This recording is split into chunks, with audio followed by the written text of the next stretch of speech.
Yes, people. Hey, what's going on? Yo. What up, people? What's going on? What's going on? Welcome everybody to Gospel Steve for another Lazio watch along on a weekday. Weekday settings. You know what I'm saying? It's interesting. I love. I to be honest, I like these Monday night, Monday night, Friday night kind of games. I've always been a big fan of midweek stuff. Good stuff. Good stuff. But yeah, we got today. Yaya Torre in the building. Yo, what's up? Welcome, Yaya Torre and J Money, of course, regular viewer of the channel. Big up to you, my friend. So yeah, today, people, we got Bologna taking on Lazio at the Renato Dall'Ara. We'll go over lineups and everything in just a sec.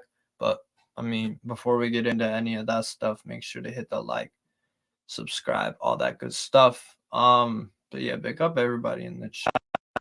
I hope everything everyone's doing good and all that kind of stuff. But yeah, let's get into it. Let me just pull this up. It should be just a minute or two here. All right, word. Then I'll go in this mode real quick. Salad is coming for Lazio. Oh God, salad makers. Fucking salad makers, man. Well, Alex, bro, let's see if he does, man. Let's see if he turns up the big occasion. You don't really do it that much. He's been okay for Bologna, but anyways, let's just go over the lineups for Bologna first. They're the home side. I always start off with the home side, know what I'm saying? So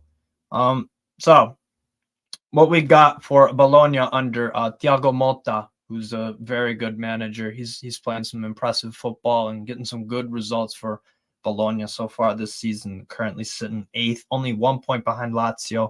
They're drawing a lot of games, 6 draws in there, but they've only lost once. They have won 3 games as well. 11 goals scored, 8 conceded.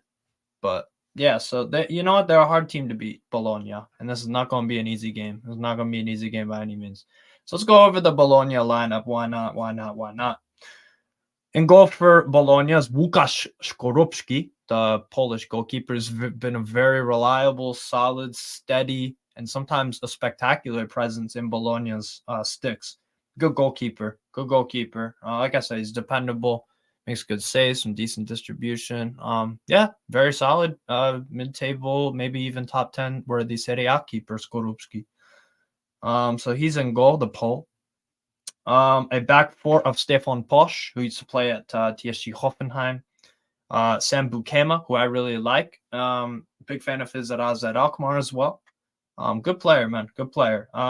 Riccardo Calaforini, young 21-year-old Italian center back. I got my eye on him, definitely. He looks very talented. I like what I've seen when I watched Bologna.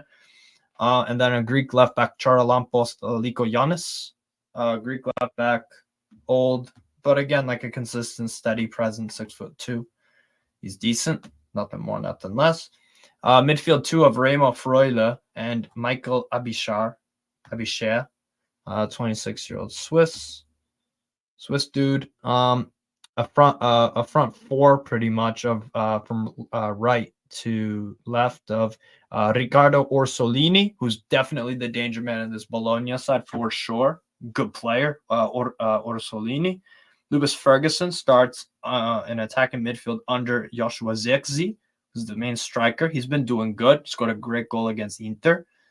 They performed outstanding against Inter. Coming up on, I think, about a month or so ago. So they are very capable side, Bologna. And then the final one, Alexis Salamakers on loan from AC Milan. No, it's all good, Lewis. It's all good, man. No worries. We'll get you on soon, man. We'll get you on soon. I'll always send you the link and stuff. Thank you for dropping by though, bro.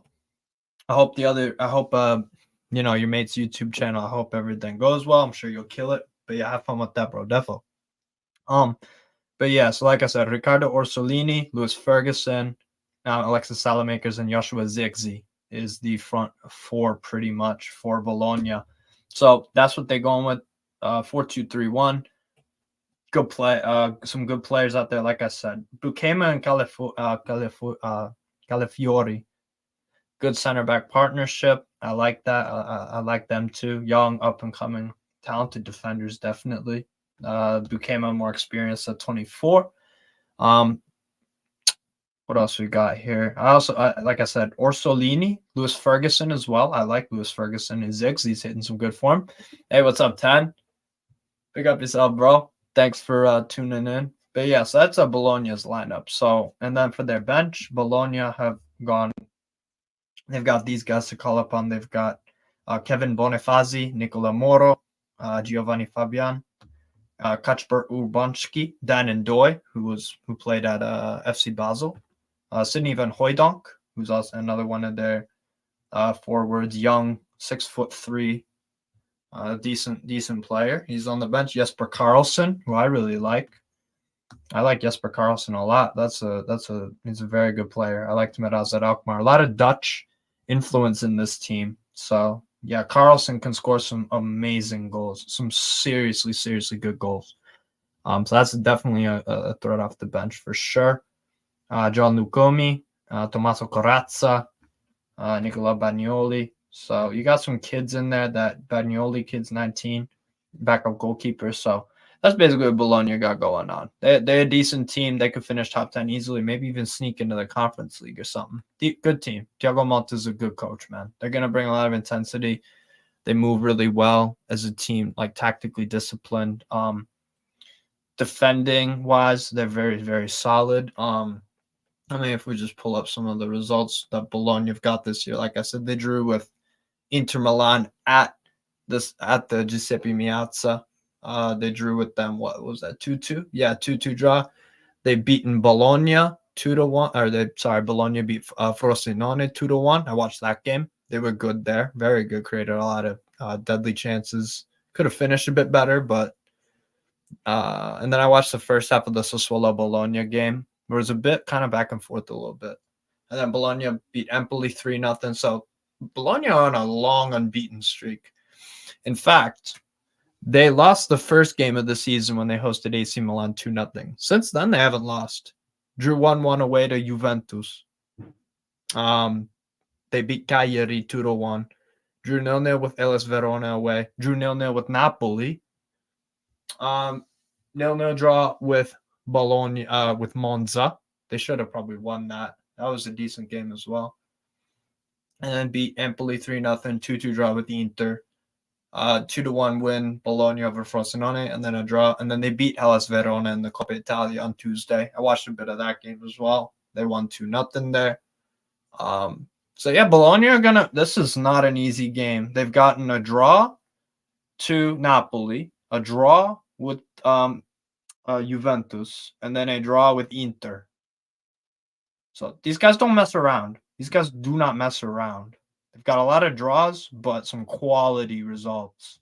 So I'm a bit nervous going into it. So that's Bologna's 11, kind of some information about that. Lazio, Maurizio Sarri has chosen this as his 11. 4-3-3, like always. Starting in goal, Ivan Provedel. No complaints there. Manuel Lazzari, again, gets the game after a pretty good performance against Fiorentina. Had a really good run that should have resulted in a goal, but Luis Alberto just didn't. He didn't finish the business, really. You got Patrick and Romagnoli, so that's the same as the game on Monday against Fiorentina.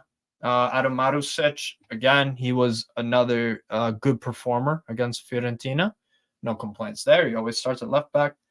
Luis Alberto, Nicolo Rovella, and Matteo Guendouzi get the start. I like this, but I want to see Daichi Kamada in for Luis Alberto because I think Alberto's getting tired. He's playing a lot of games. He's in his 30s. It just doesn't have that spark, and he needs to I think he just needs a rest. I really do, because Daichi Kamada can do what he does. He can do what he does. Like, he can be a playmaker, can receive the ball and make things happen, right? So I wish Kamada got the start, but Luis Alberto is still a very capable footballer, creates, scores. So it's like, okay, I get it, but like he's not in form. And then actually, here's the part that I like this. I like this front three. We got Pedro, formerly of Chelsea, Barca, etc. He's just been putting in some solid substitute appearances for Lazio off the bench. Like the guy works his ass off and deserves a start. I even over Zaccagni. Zaccagni is a guy that I think also again he's capable of much better. So Pedro gets the start. Tati Castellanos keeps his spot. Again, a good performance against Fiorentina. And then Felipe Anderson, who's been a bit up and down. So I wanted to see Isaacson possibly, but let's see. Let's see what the Feyenoord game brings. But first we gotta deal with Bologna. Bologna away. This is not an easy game.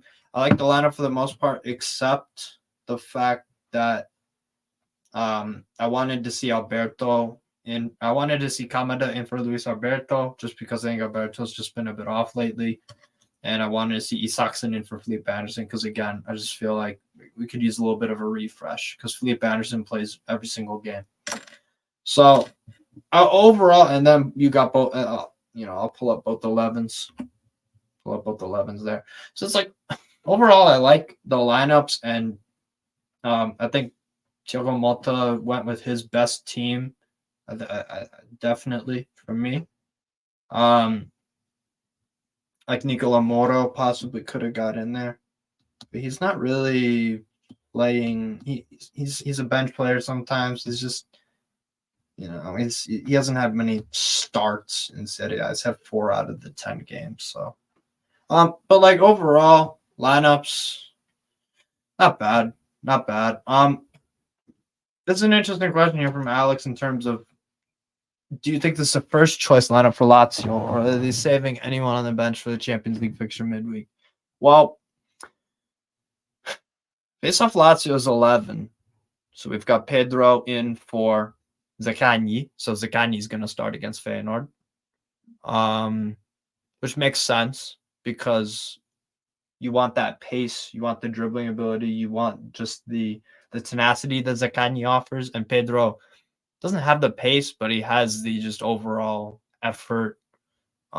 He has the nous, and he has the experience, and he has all the terms that it's like, the cliches or whatever. But like I like Pedro a lot. I like Pedro. I'm happy that he's starting. So I don't think Pedro will start against Feyenoord. With the right back, I think maybe Hassai is gonna come in. So maybe we're saving. So this is close to first choice. I think on form, our best midfield 3 is Daichi, Kamada, Guendouzi, Rovella. But you can make a case for Vecino as like the overall strongest starting 11 ahead of maybe a Guendouzi or a Rovella.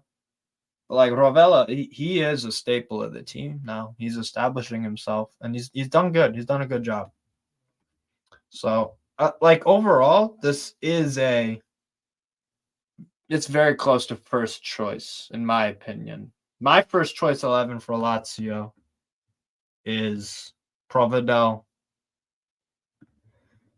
Casale or Patrick is tough. I would go with not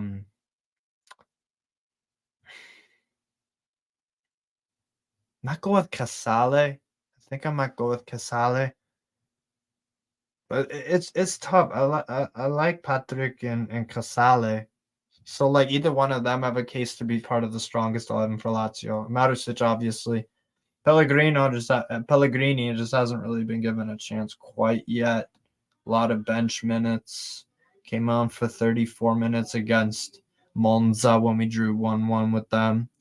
Had a 38-minute cameo versus Atletico Madrid when we drew with them 1-1.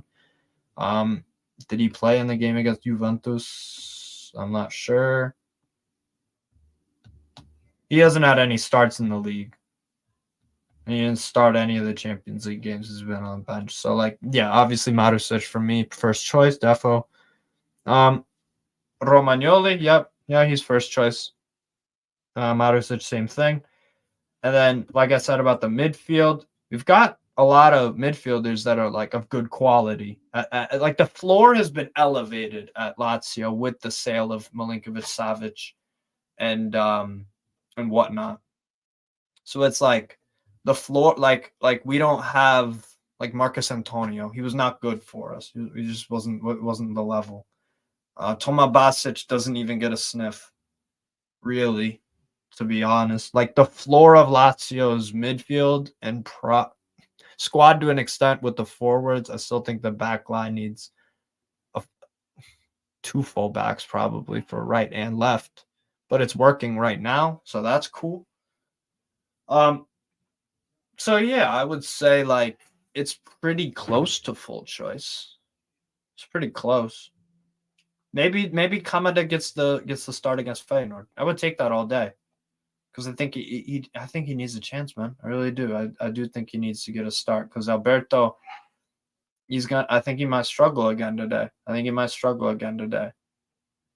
So I don't know, man. But Kamada for me, he needs to get some minutes.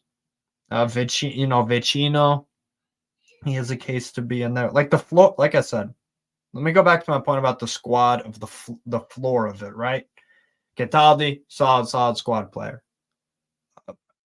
Underperforming a little bit this year, just in terms of like, could be a little bit more neat and tidy, and still got the workman-like stuff about Cataldi, but it's just like the level is not at kind of what Cataldi. He's just not as good as last year so far. You can obviously turn it around. Rovella, great pickup again. Depth, so we have basically Kamada, Guendouzi, Alberto, Vecino, Rovella, Cataldi. That's 6 midfielders, at least of decent quality. That can step in and rotate. And then same thing with the forwards. Like Isaacson is too busy it's too early to judge like, oh, is good, bad squad option wise. Like he's done pretty good for the minutes he's gotten. Like against I believe against Atalanta, he was a crucial sub on. There was another game where he made a good cameo. So it's like he's a guy that's, again, his stock is up for me. And yeah, Felipe Anderson. So you got the right wing, Felipe Anderson, Isaacson. Cool with that. Isaacson's young, talented, promising, right? And on the left wing, you have Zaccagni, really good player. Was amazing for us last season. Amazing. And then Pedro, left wing. So you've got 2 choices there. Cool. And then now we have 2 choices at the striker position, Ciro Immobile and Valentin Castellanos, Tati. So it's like, yeah, I just like that's good depth to have.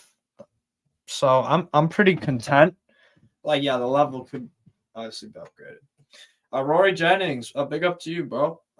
Steve, you need to push your channel more. Should be on at least 1K subs. Yeah, I try to push it as much as I can. I'll put on the Twitter. Maybe I'll put on my Instagram story a bit more, but like the problem is, Rory Jennings, I make content that isn't the Premier League. Like I will, obviously. I've got the Stephen Close show later. Definitely tune into that.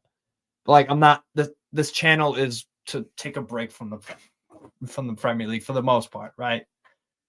And not many people are interested. The bulk of it is like, okay, I want to talk about the Premier League. I want to talk like when I did the Real Madrid Barcelona watch along. I thought that was going to get numbers. I thought that was going to hit some really good numbers. Like I think it was only like maybe less than 200 views, like 150 something. I was surprised because I was like, well, it's a gigantic game. People are going to be Googling on YouTube. How do I watch the game for free? Barcelona, Real Madrid, But like I'm cool with what I do on my channel. If it grows, it grows. If it stays steady ticking, cool.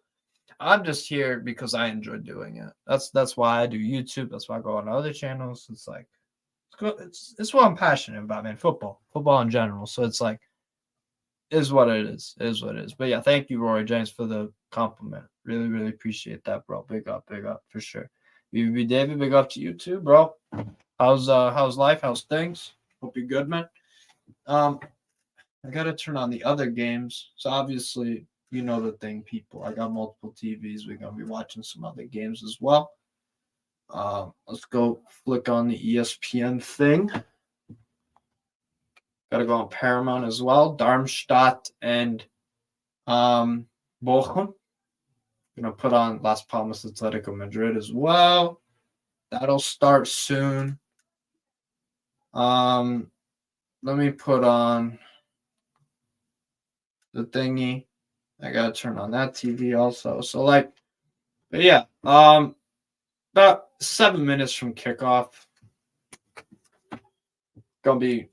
I always got to make sure to turn on the fucking stopwatch. I always forget. I always forget about the stopwatch thingy. So, excuse me, Jesus. But yeah, man, I enjoy what I enjoy what I do on what's it called? I enjoy what I do on my YouTube and when I go on the YouTube pages. So if I grow, I grow. I mean I will. It just won't be as accelerated. But hold up, people. I just gotta do something real quick. I gotta add some tags into the thing. Yeah. Do that. And then I gotta go to YouTube Studio real quick. Do this. I was already on the watch alongs playlist. Word. Maybe switch it up to stream language. Go with Italian, because then someone looking for the game will look at that. And then let's say we'll go with that right there. What do we got here? What do we got? There we go. Nice. And then the Renato Dall'Ara. Fucking hell. By the way, Bologna fans are hella underrated. These guys they got a great Ultras Tifosi ultra section. I think it's called Freak Boys or something. I think that's what it's called. They get lit, bro. They got the fucking flares out and the fireworks, the blinking ones. Bro, they're crazy, man. They got some dope flags. And the color scheme's sick too. Blue, like a dark blue, red, white. Iconic shirt, identifiable shirt, you know what I'm saying?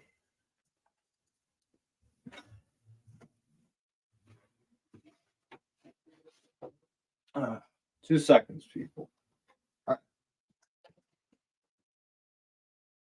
Just move this over real quick. I don't know. Maybe I gotta put on my Instagram story that I'm going live for Lazio and Bologna. Maybe I just gotta do that, bro. Maybe I just gotta do that. Hold up.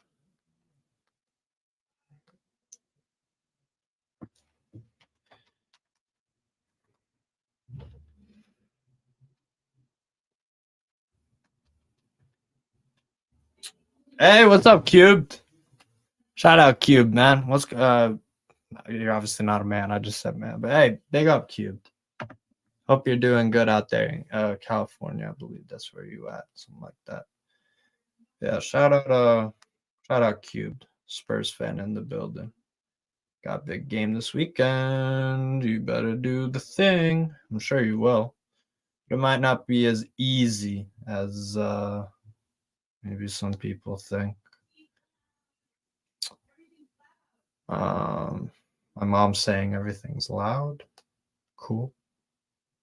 That is how we do things here in the Mahala household. You know what I'm saying? I don't know why it's got this slash on it. What the fuck? What are we doing? Just do the normal format. For fuck's sake. Word. And then insert that link. I was told by a Brit that Lazio is one of the most racist fan bases historically. True or not? Yeah, there's a shitty minority. There's a shitty minority of Lazio fans that are hardcore racist. Yeah, obviously I don't fuck with that, but yeah, you got bad minorities, man. And shit. But yeah, Italy's got that problem. Spain's got that problem. France has that problem. England still does. So it's it's shit. I don't like it, but it happens, man. But I don't know. What are you gonna do? What you gonna do? What you gonna do? Bad boys, bad boys. What you gonna do? What you gonna do when they come for you? I gotta do the thingy. Insert a link. How the fuck do I insert a link, bro? On Instagram stories. There we go. I got that. And then share. Copy that shit. We're about to kick off, people. Like in 2 minutes. Legit. Legit 2 minutes.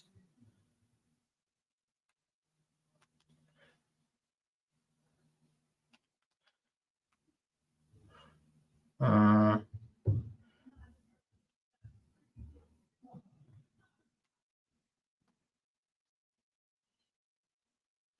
uh, there we go.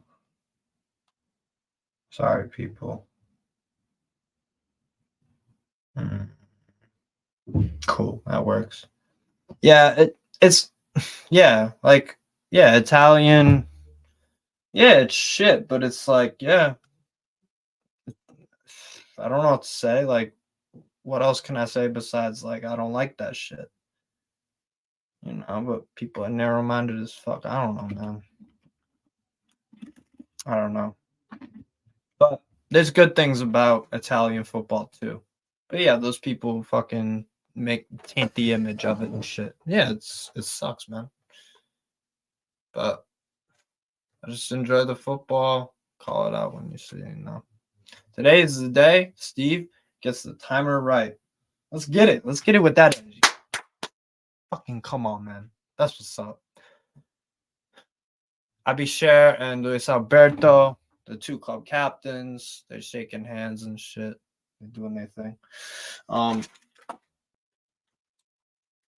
Gotta put on my other computer. 2 seconds. Yeah. Score prediction. Fuck. Score prediction. Score prediction. I smell a loss. I smell a loss. 2-1 Bologna win. I'm not happy saying that. I can just something don't feel right. Bologna been getting results against the big sides. They don't fucking lose. They're in good form. Keep clean sheets. Like, bro. And Lazio away at Bologna. But I don't know. That's the other thing too. Lazio is so fucking Jekyll and Hyde, back and forth, up and down like a fucking roller coaster. It's like I don't think we'll get the dub today. I don't think we'll get the dub today. I think I'm gonna go 2-1 Bologna, to be honest. Bologna isn't that type of food. No, it is, but it's also in Italy, man. It's also an Italian team, bro. How's Kamada doing at Lazio now? He needs more fucking minutes. That's what he needs. He does pretty damn good. There was like 1 or 2 bad performances, but like he needs more fucking time because Luis Alberto is tired. But anyways, that's my prediction. Let's get it. Get on that stopwatch. Get on that stopwatch, and we're gonna do it exactly when the fuck this game kicks off. Accuracy, accuracy, accuracy. Unlike Luis Alberto's passes, shots, and everything lately. Bro, just needs to step up. Like if you're gonna start, don't fuck around. Cause I wanted Kamada to start today. Like Sari just falls into this trap sometimes where it's like, bro, you have a squad to work with. Just do it. But anyways, we're about to kick off here in like a few seconds. Come on. Kicked off at Renato Dall'Ara. Bologna hosting Lazio. Serie A kicked off on a Friday, baby. Let's get it. Yeah, you like food 2-0 Bologna. I can't argue that logic. It's like 10 out of 10 Albert Einstein settings for levels of genius intelligence. Let me save the sofa score lineup to my phone just so I can call that shit. Oh, it already did.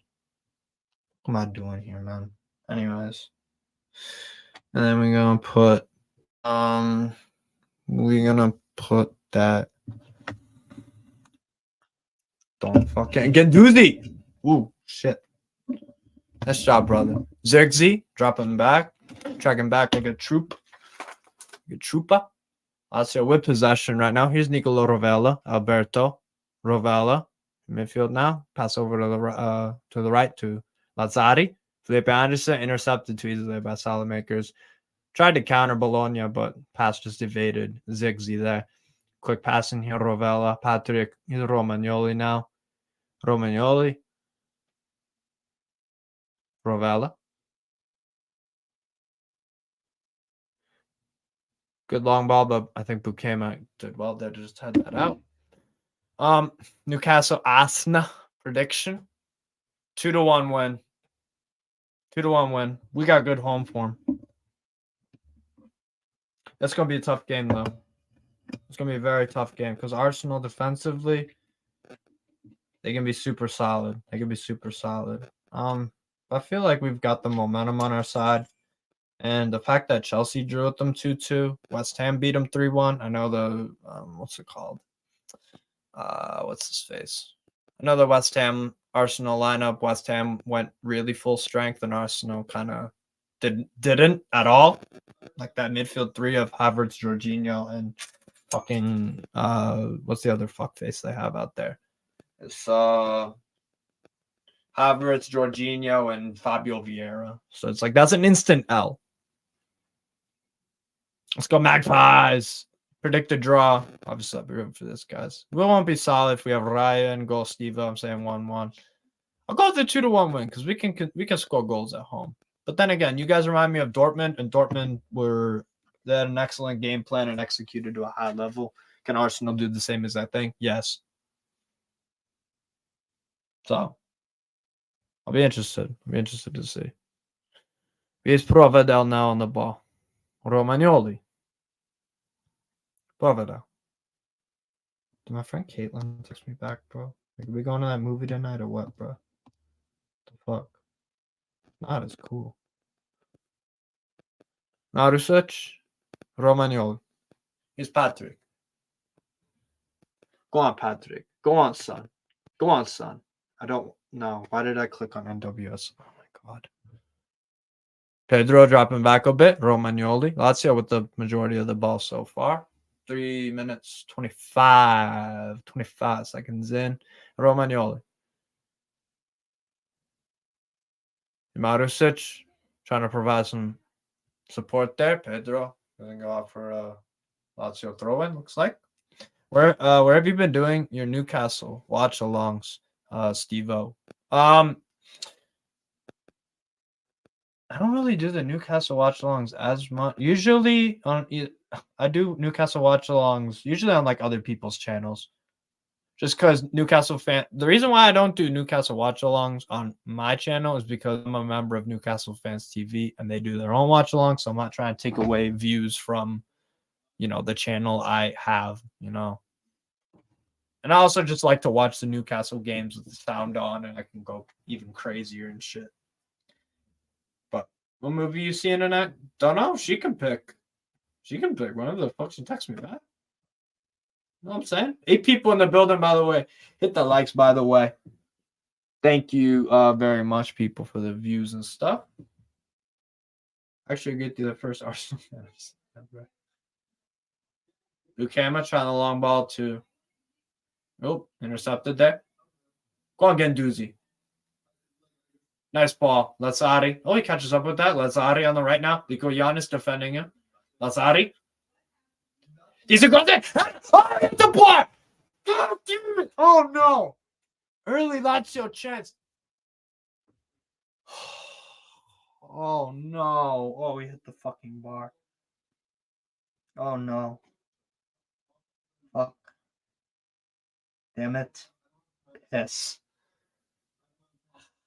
The Taylor Swift movie? I didn't even know she had a fucking movie out. She's everywhere, man.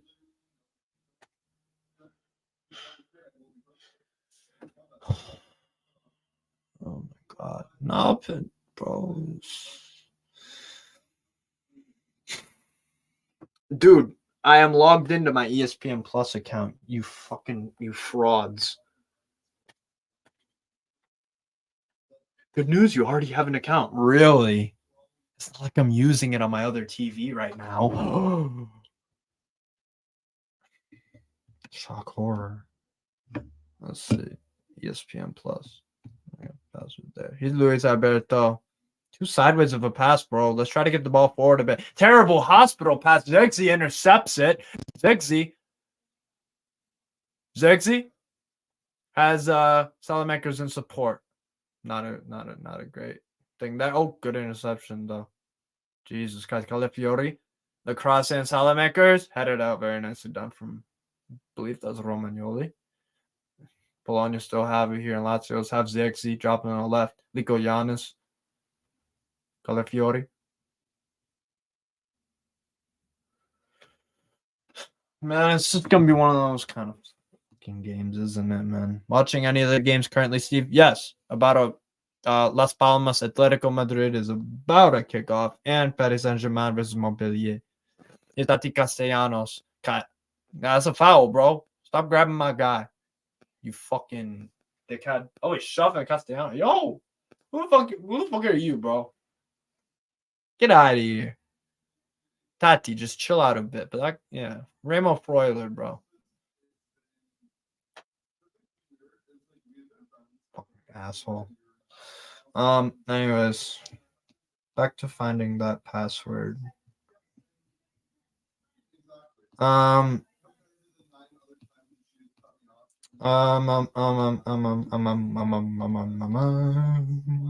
don't know what the fuck my brother and mom are talking about, but cool. Yeah, this is fucking awful. Dog. Intercepted there, Calafiori. Tries to shuffle it over to the left. Federico Giannis. Pinball there. Now Bologna in possession. Very nice, quick 1-2 move. Switch to the right. Marusic, nice. Heads up play. Intercept, kick back to Provedel. Patrick. Dude, this shit makes me sign up for it so many times. Why?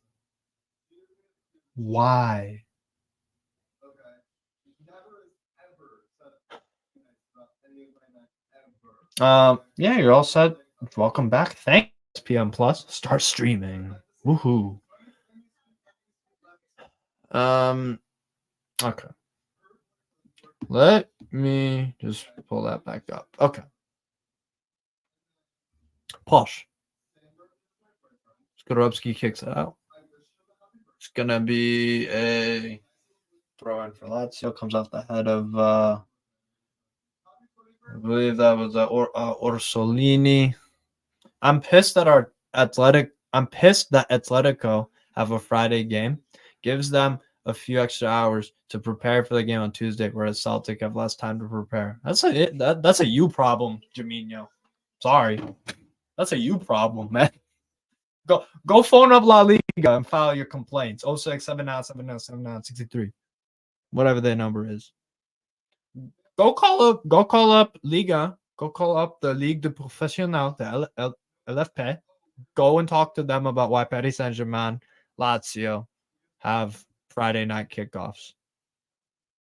I don't know what to tell you, Jaminho. Like, the message? Like, all right. Like, okay. I feel you, but like, I don't know, man. Go phone up the La Liga office if you got any complaints. Felipe Anderson. Nope, dispossessed too easily because he runs into fucking group of 4 guys. Okay. Word. Abishar. Bukema. Good pass to find Orsolini. Is it back a little bit? Abishar. Oh, good interception now, Rovella. Nice. I remember that game, but Jaminho, I think you would have remembered less than a month ago when Lazio got a last-minute winner at Celtic Park. So you could hold that. You're going with the history thing. Do you live alone, Steve? You got supportive family or roommates? If not, with all your football swag to provide you. Yeah, I still live with my parents. I can't get no fucking apartment with the with the rent without roommates. Fuck no. I can't do that yet. I'm doing college. I'm working a full-time job. I'm doing this on the side. And then I have a life outside of that. So it's like, no, but I still live with my parents. I'm doing college and stuff. So I'm trying to make things. I'm trying to make things happen. You know. It's gonna be a you problem, Steve. And Jamina. Atletico Madrid, Las Palmas at the Estadio Gran Canaria on the island of Las Palmas, and Paris Saint-Germain versus Montpellier.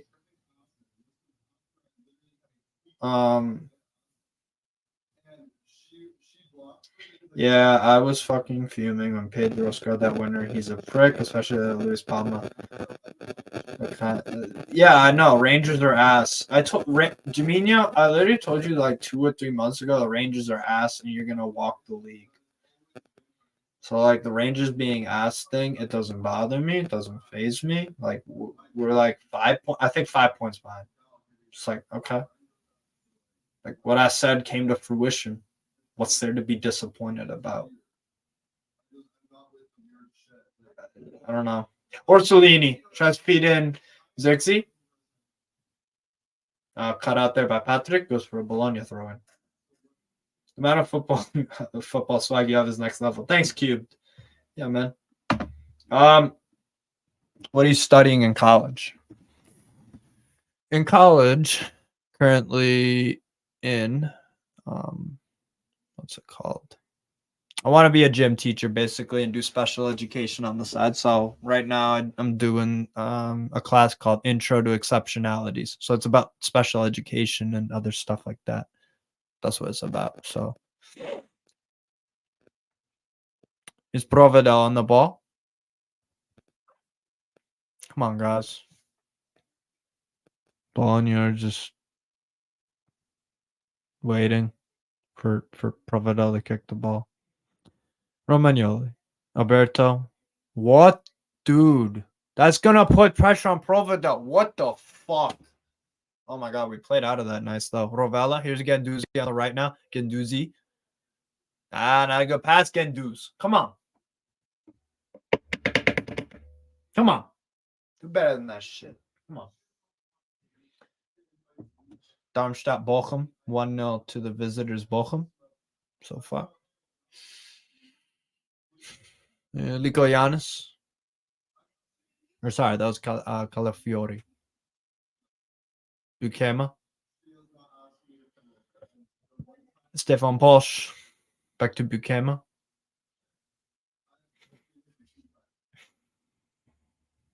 Go for a Bologna throw in there. About 14 minutes in, people. Make sure you hit the like, subscribe. You should be studying.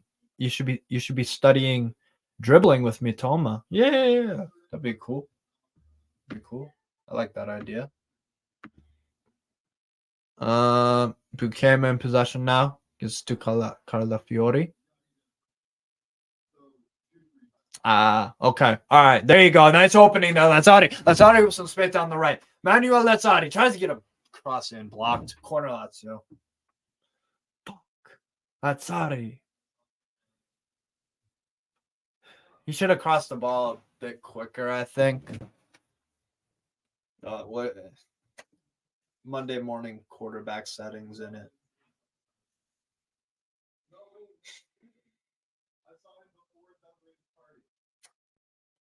Oh, Montpellier could have scored the great block there from, was that Mukiele? Damn, very nice block. Montpellier could have had a goal in it's 1 minute 24 seconds in. Jesus. Corner for Luis Alberto. That's a lot better. Header coming in. Skorupski easily.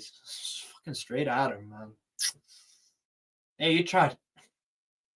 You tried, Romagnoli. Nice try, man. That was a great cross. Like, against Fiorentina, Luis Alberto's set pieces were just atrocious. Just so bad. Like, the worst I ever seen.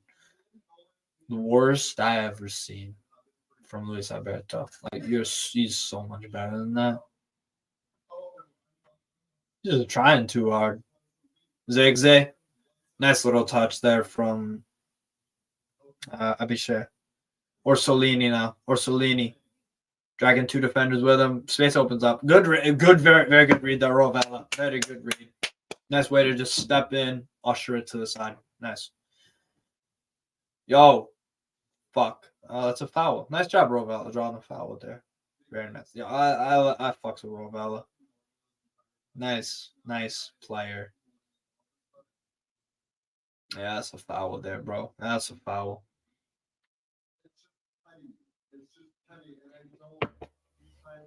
Hat-trick? Provera.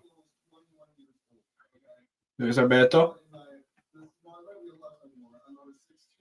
Marusic under some pressure. Jesus, we got away with it there. Took a fortunate deflection. Now we can try to play out of this here. Tati Castellanos. Very nice. Marusic with a bit of space here. He is covered, though. Marusic. Nice. Marusic, that a boy. Getting a corner? But what? Is that a goal kick? What the fuck are you talking about?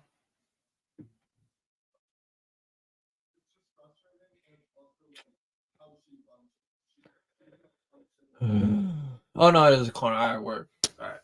Very nice effort, hustle, professionalism. That's Marusic. Very nice job. The reliable Montenegrin. The Montenegrin mountain. With a little bit of pace, too. Nice player. Corner in from Lazio here. Oh, he makes Skorupski punch it right before. Header on. Block. Oh, no. To get this shit on target. Lazio players want a pen. Did it hit someone? I didn't even notice Castellanos fell in amongst that. Let's see there. So Skorupski had to punch it. He collided with the post a bit. Castellanos. Nah, that ain't no. I don't think that's a penalty. I don't think that's a pen. Oh my God. That's the 8th time this season we've hit the poster bar. Fuck off. Anyways. Bologna are just chilling with the ball right now. Here's Calafiori. Skorupski. Bukema. Posh. Bukema. Back to Skorupski.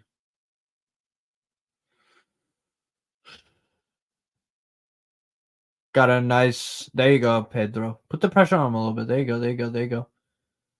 Trying to thread that through there. Yeah, that's going to go out for a Bologna throw in. Okay, fair enough. Yeah, it did take a touch off there. Can he clap the fans as well as Mount? No, because apparently Mason Mount has some world record of claps per minute or something like that. It was one of the weirdest things I've ever seen in my life. So fucking stupid. Here's Posh. I'm going to throw it in there. Abishe. Bologna kind of collapsing on the right. Trying to play that long ball. Zegzi making the run. Romagnoli does a good job of just dealing with that. Just going to go for a Bologna throw in.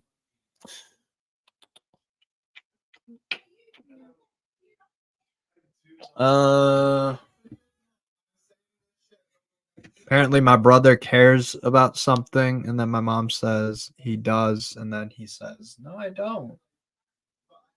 What a hell of a family we got here. All right, post that shit. I don't know. Are you a Buffalo Bills fan or indifferent? Nope. I'm a Buffalo Bills fan right now.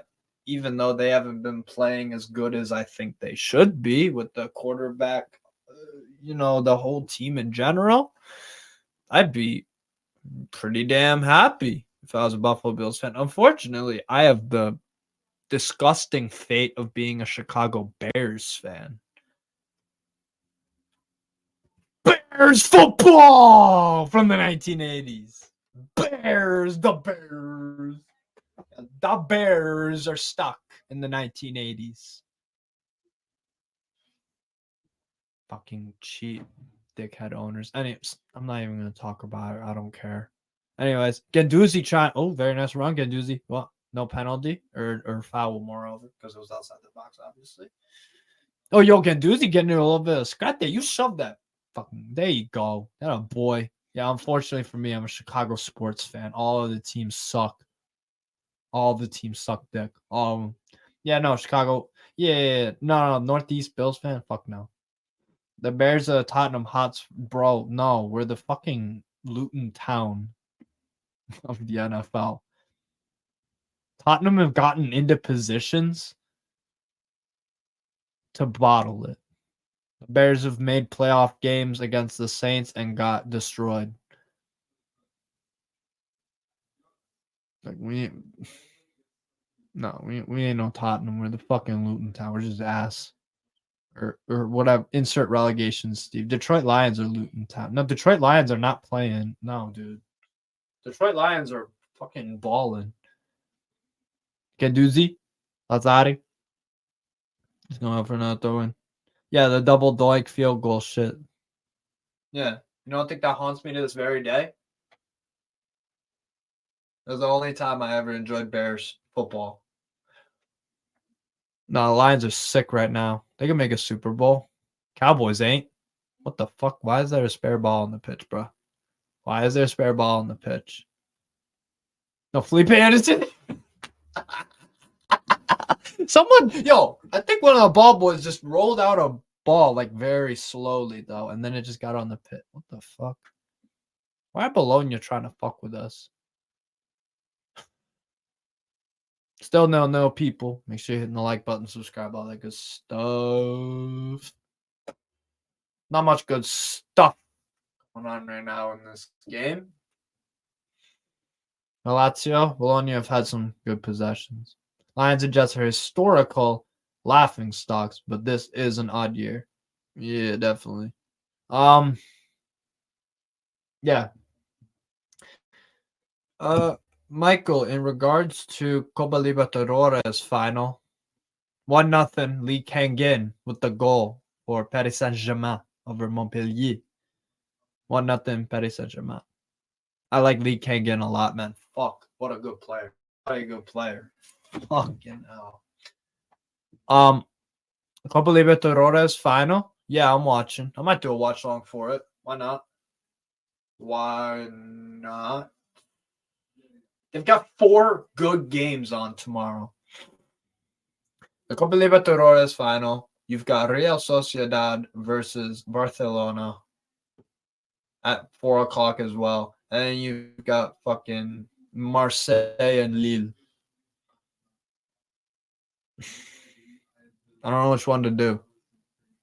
And when that happens, I just don't do any of them, and I just watch all 3. A bit of an off pass there, but Nico Giannis trying to recover. Nice, good awareness there from Lazari. He's taking off, bro. He's taking off. Oh, what the fuck? Did he get tripped up there? Or are you just fucking around there, Lazari? No? Okay, whatever. Who came? Abhishek.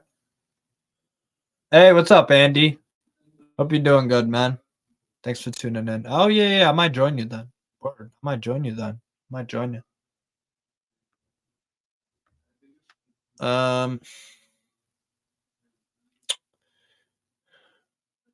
Ferguson.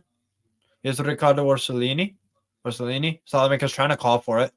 Ferguson trying to overlap there. Get the cross in block first time. Posh. Gonna go for it. Somehow a Bologna throw in, even though I didn't see any Lazio player touch that, but whatever. Freuler. Abishe. Bukema. Calafiori. Di Goyanis. Press him. Press. Go on, Pedro. Go on, Tati. Alberto. I just realized, Lazio, we got 3 Spaniards in and amongst it.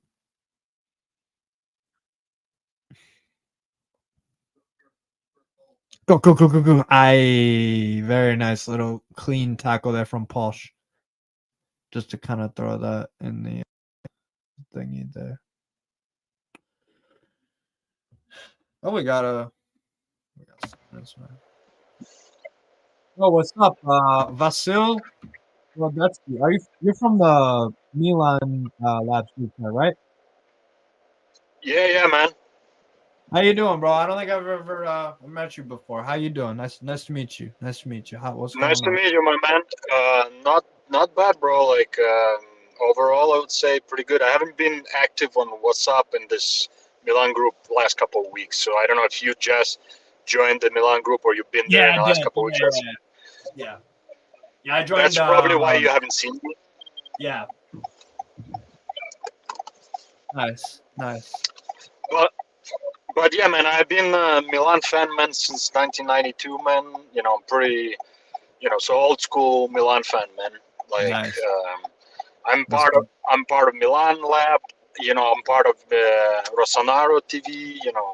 Bunch of Milan Reddit forum. I'm doing a lot on there and that forum. So I'm pretty active when it comes to like Milan related Good. stuff, man. Um, I mean, when I'm not busy, I'm quite often part of like streams of Milan Lab and Rosanari TV, but Yeah. not lately. It's been a lot of freaking work, man. Yeah. So Yeah. I know that. I know that feeling, you know bro. how it is, man. Making America great again. Yeah, but I mean, like, this is what you do in America. You work, man. Work like a fucking horse. Excuse my Yeah. French. No. You spot on, man. You spot on. I'm Whoa. assuming you're from US, correct, bro? Yes, sir. Chicago. Shit, bro. I'm in Chicago right now, driving in Lake Forest area. Nice. I was born in Naperville. Okay, I got you. I don't think I've ever been What's in up, bro? Naperville, though. It's Yeah, like yeah, Aurora, Naperville, Joliet, that kind of thing. yeah, It's yeah, like yeah, yeah, yeah, yeah. Okay, I know maybe exactly what are you talking. yeah, it's like an hour and a half with some traffic highway to downtown Chicago. Probably more of an hour and a half. So, to give you a quick backstory, I mean, I went to college here. I mean, when I moved to the United States, I'm from Ukraine. In Right. 2002, I moved originally with my family to Wisconsin Dells, lived there for a year, went to English second language school, because when I came to this country, I Right. literally just knew really basic English because I was studying German for that. So, and then passed the TOEFL, this exam you have to take if you don't have high school from here, anyways. Hmm. And went to college in Lake Forest for two Yeah. years. Yeah, Nice. yeah, yeah. I already had 2 years university from back home, so I didn't have to do. I was transferred to like a sophomore year, straightforward. So like I only had to do 2 years of college to get a bachelor here. So that's what I did. Nice. And now I'm not. I don't live here. Like I had to pick up something, but I live in Milwaukee, so I'm on my way back to Milwaukee right now, Long driving. drive. Long drive. Actually, man, not bad at all for me personally. Yeah. It's pretty quick. It's pretty quick actually. Like for me, like an hour drive, it's whatever, man. You know, Especially after living in Chicago. I lived in like Forest, but I had internship in downtown for like 3 or 4 months. Man, driving there because I was driving there, I would spend like 2.5, 3 hours every day just on driving back and forth. Man, it was ridiculous, man. Yeah. Yeah. Plus nowadays the crime rate in Chicago, unfortunately, I would only move back to Chicago if I got like a really well paid job, man. Otherwise, no. Even, even if you have a well paid job, the fucking the state government they take a shitload of that anyways. Oh I hell live yeah! in Like the more you, yeah. I agree, man. I live in New Hampshire. Live in New Hampshire now. No income tax, no taxes on anything besides prepared food. Tax Dude, free. are you serious, man? New Yeah. Hampshire? Yeah. Oh Northeast. shit, man. Maybe maybe I should look into that shit, man. To be honest, that Yeah. sounds really good, actually. Oh, it's safe. The I mean, housing anywhere in the U.S. right now is just fucked up. I'm still living with my parents because I have a full time job at Walmart. I make 20 an hour. I do college part time as well, and it's like I Okay, still okay. doesn't. No, I got you, man. Like I live on my own, and let me put it this way: I make pretty good money, and even still, man. Like I mean, I make more than let's put it this way: I make more than 55,000. So, Nice. so even that for single person, man, before it would be good enough, and now, I mean, I'm good, but if I wanted to do a lot of extra stuff, it's stretching. You know what I mean? So, What's your job? What's your job? I work in the bank. No. I work in the banking industry. I work for BMO Harris. I don't know if you know that bank. Yeah, It's a Canadian bank. So Bank of actually, Montreal. yeah. Actually, it's a pretty cool place to work, to be honest. I usually banks. I worked at a lot of banks. Trust me, man. I don't. Yeah. Like certain banks, I would never work again. I can put it this way to you. I don't want to say what ones because you know how it is in America. Like they can come after you and shit. So I'm not gonna say the names, but certain banks, screw that, man. Like, Sure. some of them, man, you've heard on the news in the last 10 years. Some of those banks that I'm talking about. you know. Oh yeah. But I mean, this bank is not bad, and I think like just their policies, and then this is not micromanagement. I have a lot of flexibility. I can work from home if I want to, like all this shit. So like so far so good, man. Can't complain too much. Get to New Hampshire then. Get to New Hampshire. Remote job. That gives you so much flexibility. Hell yeah. No, listen, man. Like after what you told me, man, I'm gonna look into it actually, man. Because I've been thinking of moving somewhere else. I thought about Colorado. You know, there's a couple reasons why I would move there. You know, but I've heard it's kind of too expensive, man. So New Hampshire is. There's a reason why my parents, when we moved about 10 years ago, when I was like 13, there's a reason why they moved here. okay. New Hampshire. Because and Illinois was in a horrible state back then, and my dad saw the decline in the state, and he was just like, "This ain't worth it. Let me just go. Let's just go move.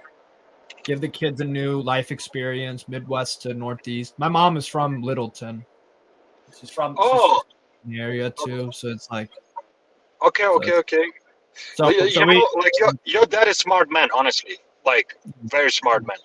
Yeah, absolutely. I have to tell you, man, because like what you've seen, I also seen like when I finished the college, and I finished college, man, a long time ago, 2005, and I stayed here in Illinois for another like year and a half after college.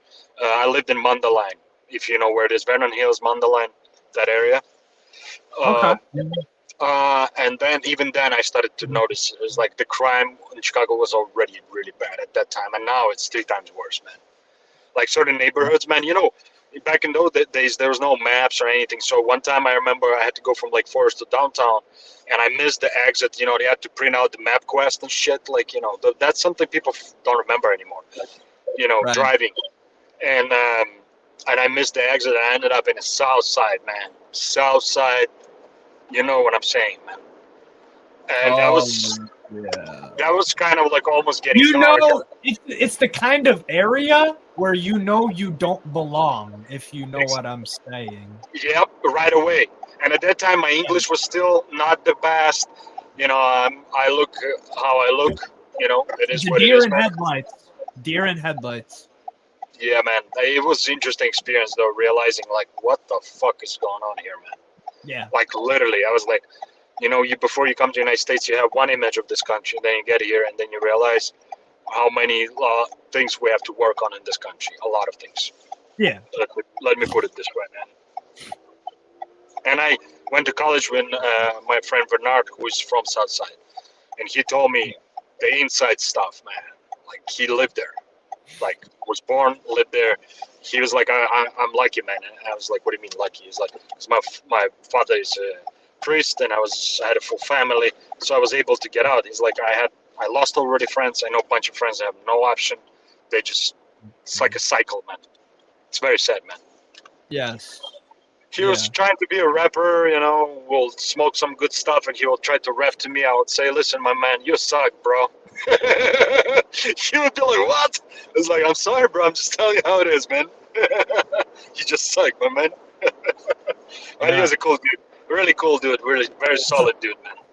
Oh, Anderson. God damn it. Good interception, maybe Cam. Yeah, no, I'm just. I hated moving, obviously, because I'm a little kid. I have all my friends. It's like, why do we have to Yeah, move? Blah blah blah. But like every single year, I look up CBS Chicago News, and I'm like, oh, that's why we moved out of there. yeah, man. It's sad, man, because Chicago is not a bad city. It's not a bad city. There's a lot of good things in here, but man, this fucking crime is killing the city, man, completely. And also the mayor and the fucking their government, and there's mad corruption. Oh There's yeah, they don't know how they the pension teacher situation, all that shit, just going further and further into debt.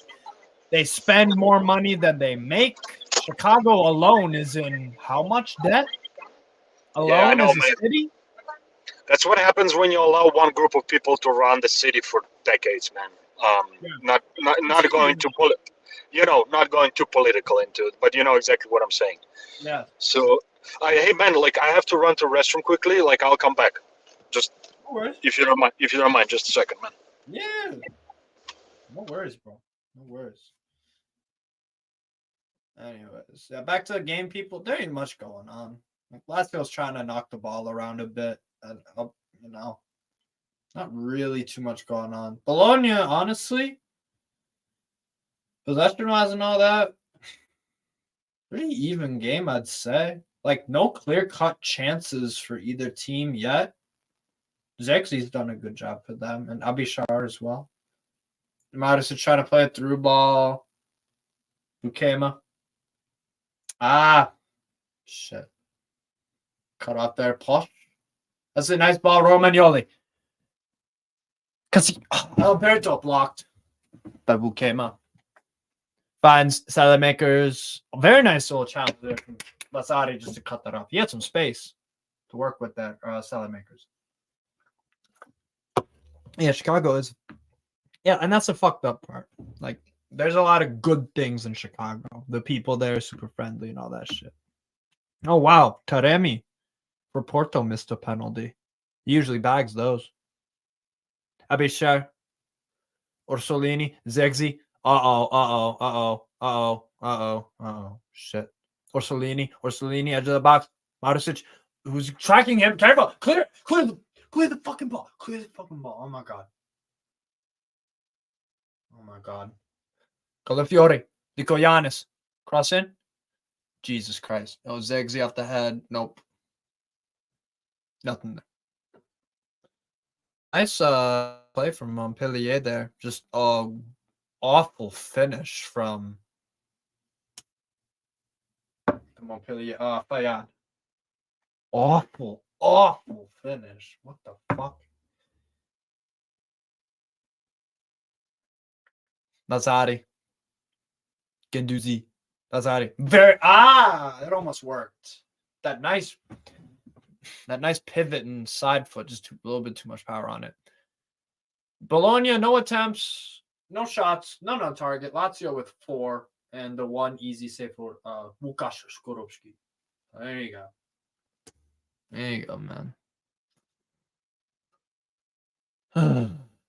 Anyways. Calafiori. Our defense actually done well today, to be honest. I can't complain about anything defensively, really. Romagnoli's had 2 or 3 good balls to try to play in someone. Rovella's had a good game as well. Draw that foul, maybe. Nope. Gets back to Patrick. Genduzi. Go on, Gwen. All right, man, I'm back. Yo, what's up? What's going on? Let's not. Yeah, so, are you? I forgot to ask you. You Milan fan, Lazio fan? Lazio, yes. Lazio, man, Lazio. Here we go, bro. You know, like how should I say it, man? How should I say it, bro? Say what you gotta say. Say what you gotta say. I'm a straight up guy. Tell me how you really feel. So, like, I would put it this way to you. Like, I don't have like nothing. Let's say, let me start from the beginning. The teams in Italy that I have, honestly, there's only one team that I truly have. Like, there was the team, not like a player, physical human beings that I hate. Is fucking Juventus, man. Yeah, Juve vaffanculo all day long.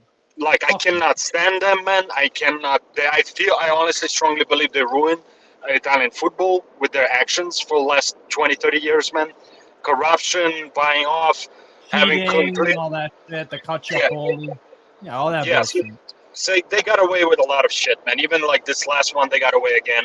I mean, it's a bunch of bullshit because they are owned by richest family in Italy and they control Agnelli. everything. Yeah, Yep, they control everything.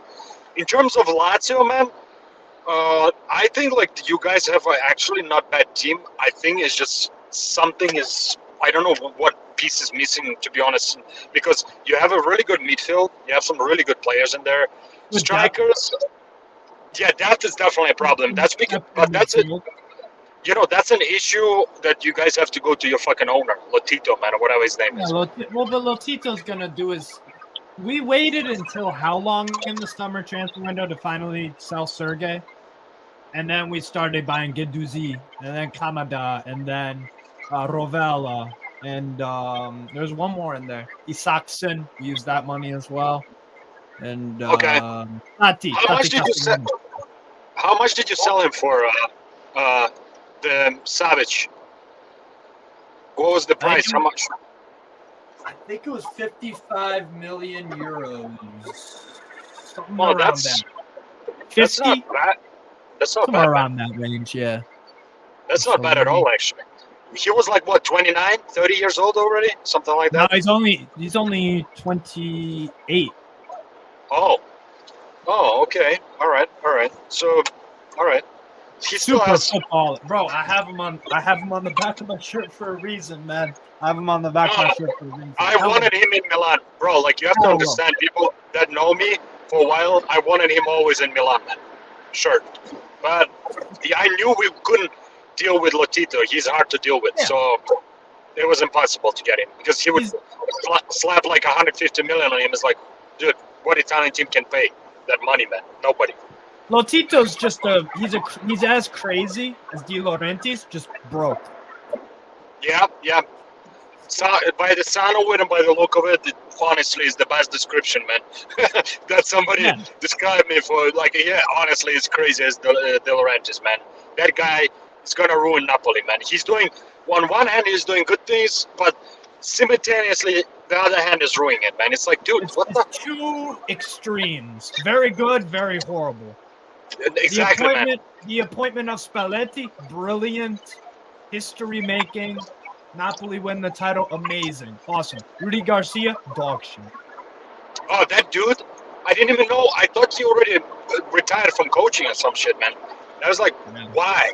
Out of all people, you choosing this one? Like, seriously, man? You couldn't do better, man? For a team that don't play defensive football. That team don't play defensive football. Exactly. And you will be surprised, but I want Napoli to do well. I want all Italian teams to do well because the more competition, the better. The Serie A, the more money, and etc. etc. So I'm not like, as I said, I only hate Juventus. The rest of teams, I have no problem. Right. You know, as long as when they play Milan, then Milan all the way, man. But at the end of the day, I want everybody to do well, man. Like, you know, it's for the good for everybody, man. Especially for Serie A. In order to stay competitive against EPL, man, I mean, come on, bro. You know, like, we got to do whatever we can to like keep up. Man. You know, with all those big money, man. Xerxes from England. What's the score, man? Who's winning right now? 0-0, 44th minute. Xerxes just had a really good chance. He controlled a volley and shot wide left, though. Not far, though. Not far. But, man, he disappeared, that guy. He was good in the beginning, and then, injuries, like, really threw him off, man. Like, really threw him off. I felt bad. He's done well this season so far for Bologna. Bologna overall have done really good. Honestly, man, I like their style. I like their style, man. Yeah, Thiago Motta. He's doing a good job, man. He picked a very good club and a very good first club to start your pro management career. A very good club, like a perfect landing spot. Nobody pays attention to Bologna. They do their own thing, and he's got a lot of Dutch players, a lot of lot of European-based players. They're bringing in a bunch of different guys that fit the style. It's like unique recruitment.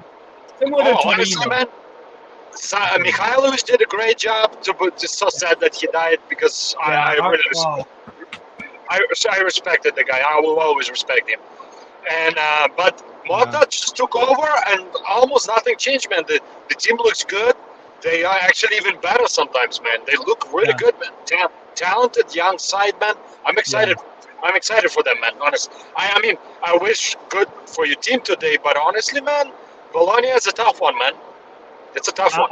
I predicted a loss today because Bologna. Yeah, and I still think we will because Bologna's record this year, they've got 3 wins, 6 draws, and then 1 loss. And they've played Napoli, Inter, and Juventus, and they've gotten a draw in all 3 of them games. At home, they've been winning their games for the most part. And like Lazio were too Jekyll and Hyde. Up, down, up, down, up, down. You never know what the Lazio you get, man. That's the joke, man. Like on any given day, you just don't know what you're gonna get. You might get a super. Except last year, because last year Sarri built the second best. I think actually it might have been the best defense in the league in terms of goals conceded. Like second half of the season, man, you were like destroying everybody, man. Lazio was just on the rise, man. He beat Napoli away. He beat Napoli. I know, away. man. I know, bro. And this season you demolished Napoli, man. Lazio. On the counter. You're like Sarri game planned. Sarri game planned for that perfectly. This is the frustrating bit. What's your honest opinion about Sarri, bro? Like, what do you think about him? Big fan. Big fan. You're a big fan? I know what I'm getting with Maurizio Sarri. He's very, like, if it works really well. If it doesn't, you get results like 3-1 Feyenoord, 3-1 Juve loss. You get some ups and downs. He doesn't really like to rotate a lot, but I like his philosophy. I like the way he plays and the fact that he's a good coach. Like Marusic is a limited footballer, but like he's consistent, steady, professional, grinta, all that stuff. And he gets another bit more out of him. Same with someone like Cataldi. Cataldi's always been a great squad player for us. Super reliable, dependable, decent footballer. Gets the most out of him. Gets the most out of 35-year-old Pedro. It was Pedro, man. That dude, man, I'm telling you, man, he still got it, bro. That guy still got it. Very, very good squad player because he can play on the wings, false 9, and he always puts in a shift. Always. Let's be honest, man. This guy has one of really big experiences on your team. The guy played for so many good teams, man. Barcelona, man. You name Chelsea, man. I mean, the dude, he's a world-class level player, man. Honestly, Pedro. Yeah, he's got that in him.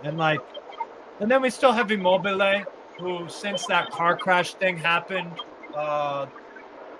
when was that? I think that was March of last year or something. Yeah, a fucking train slammed into his car and he was out injured and stuff. So it's like, that affected him, man. He might, and he's also older. He's getting on in age, but he could still score and do things for us. But like Castellanos, good backup. I like what I've seen from Castellanos. His level's going up, so it's like he's got a decent team.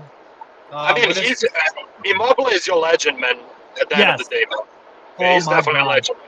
He's a legend, bro. I personally respect him, man. And that's a lot coming from a supporter of other team, man. Yeah, you have to be a good player, man, for me to be like, you know what, man? I respect you, man. Because his whole career, it was just drifting from club to club to club, no consistency, nothing. And then he went to Torino and had, I think, 1 or 2 good seasons. We bought him. And then all-time record goal scorer. And he came when he was 26. And in that time, he's scored. He needs 2 goals to get his 200th. Nice. 200th goal for Lazio in all competitions. Dude, that's legend status, man, right there, man. I'm telling you, man. When did he join us?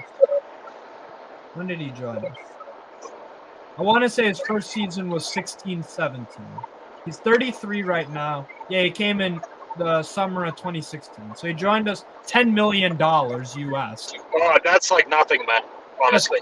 Exactly. And then out of him, so he came here. He came here when he was 26. And in that time, so in 7 years, he scored nearly 200 goals. No, And listen, man. he's won the couple Cannonieri, twice, I think, as well. Won a. Did we win 2 Coppa Italias? I think just one. We won the one against Atalanta, like 3 years ago. Super Cup, we played Champions League, and like, bro, he's just been unbelievable. And like like I said, before the Torino move, he was a nobody. So, like, I remember those days at Atletico Madrid, man. He was like a shadow, man, when he played for Atletico Madrid. Sevilla, he didn't do anything. Dortmund, he didn't do anything. Juve, Genoa, he didn't really do much. He played at Pescara, Grosseto, and Siena, where he started out. Like, yeah, he's just come on. He's made himself, like you said, a legend. A legend. Top goal scorer of Lazio of all time. And that's insane when you look at Lazio, who the players we've had, particularly in the 90s era. You're talking Marcelo Salas. You're talking Inzaghi. You're talking, like, fucking terrific players. Wait, what happened? Oh, yeah. You disappeared for a little bit. Yeah, my thing glitched out. No, I was saying, it's incredible that Piero Immobile has established himself in the 7 years to get 200-odd goals. And, like, considering who Lazio, our history of our players that we've had. Like the strikers, fucking Inzaghi, Salas. Fuck, we've always had, like, I mean, Gascoigne. Fucking hell, we've had Crespo, man. Didn't Crespo play for you guys too? Who? Crespo, yes. Hernan Crespo. Yeah, Crespo played. Amazing striker. Amazing player. Dude, like one of my favorites, man. Like, honestly, I love his style. Crespo was old school, man. They don't make... Like, Zlatan Ibrahimovic is one of a few last gladiators, old school strikers, man. Yeah. Rough, tough motherfuckers. Don't give a shit, man. That's what I love. More goals, whatever the cost. Exactly, man. He played last season before, man. He played with just one fucking knee. That's a OG, man. Like, this pussies, man, nowadays. Oh, my muscle is pulled, man. Jesus Christ, motherfucker. I have fatigue. I have muscle tightness. Oh, please, man. You know, Jesus fucking Christ, man. Whiny little bitches, man. Like, seriously, man. I can't. Like, I'm old school, man. I'm from those days where when you're a fan of one club, like in Ukraine, if you're a fan of Dynamo Kyiv and Shakhtar came over, you went and you fucked each other up, man, in the fist fights, man. That's how it back in the day. I got something. I'm talking about Shakhtar. Here we go. Look at this. Oh, nice, bro. Nice, man. Nice, bro. That's really cool, man.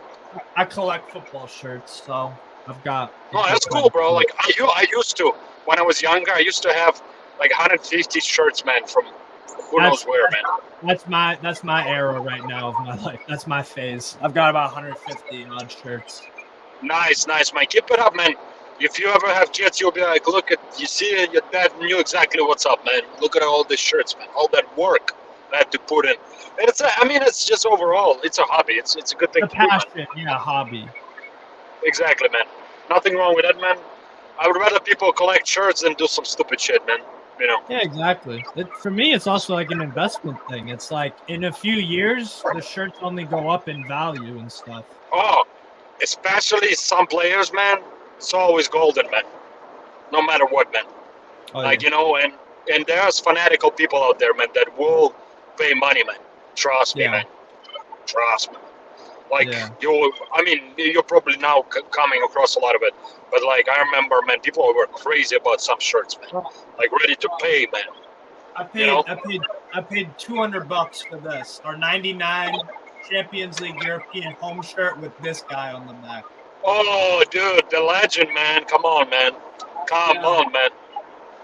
Oh man, that dude, man, that bald maestro, man. Jesus Christ, I remember those days, man. Yeah. Beautiful player, man. Beautiful Yeah. player, man.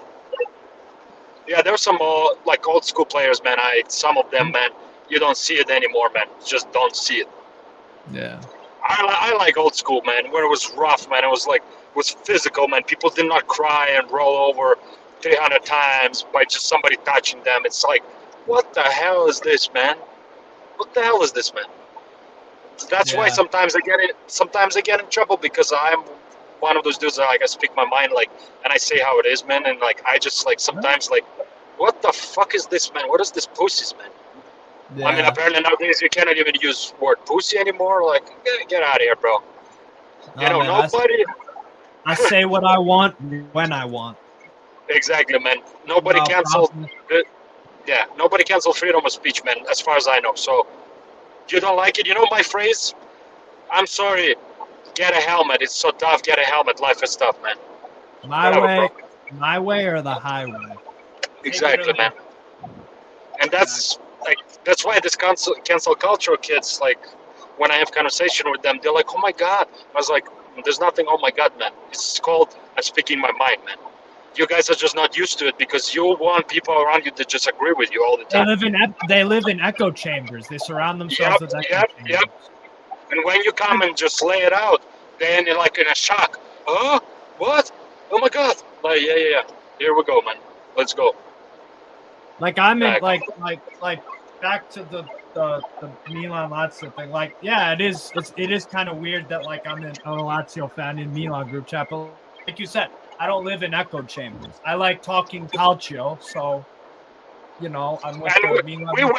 we welcome people, man. Like at least in our groups, we don't have this. We even have Inter fans that come once in a while. Even some Juve fans, man. To be honest, I mean, like I'm not gonna attack people, man. What's the point, man? I don't care about that. As long as those people don't start offending Milan, then it's different. Then they're gonna see the European side of me, man. And trust me, you don't want to see that, man. Yeah. People in Milan Lab, they know. They know what I'm talking about. It's all about respect. We can all have a respectful conversation. You know, we still support our teams, but we can respect it. It's all about different opinions. Yeah, exactly, man. Respect is just having like normal conversation like grown-ups, man.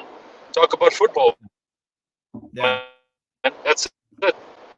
That's what it is. Speaking of Milan, But there's some people.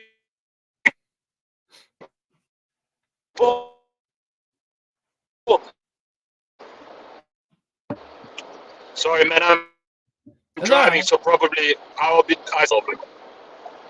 But as I said, like even like you know, even in Milan forums, like I come across trolls, man. That like they just look for fight to troll people, and when you call them out, they're like, "Oh, that's not what I meant."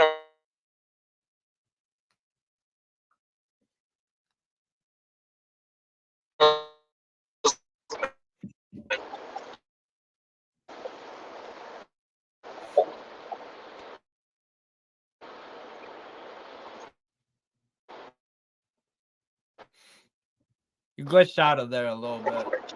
Can you hear me now, man? Yeah, I can hear you now. No, but you're right. There are trolls that just come in, talk some bullshit for the sake of it. Yeah, I'm driving. Yeah.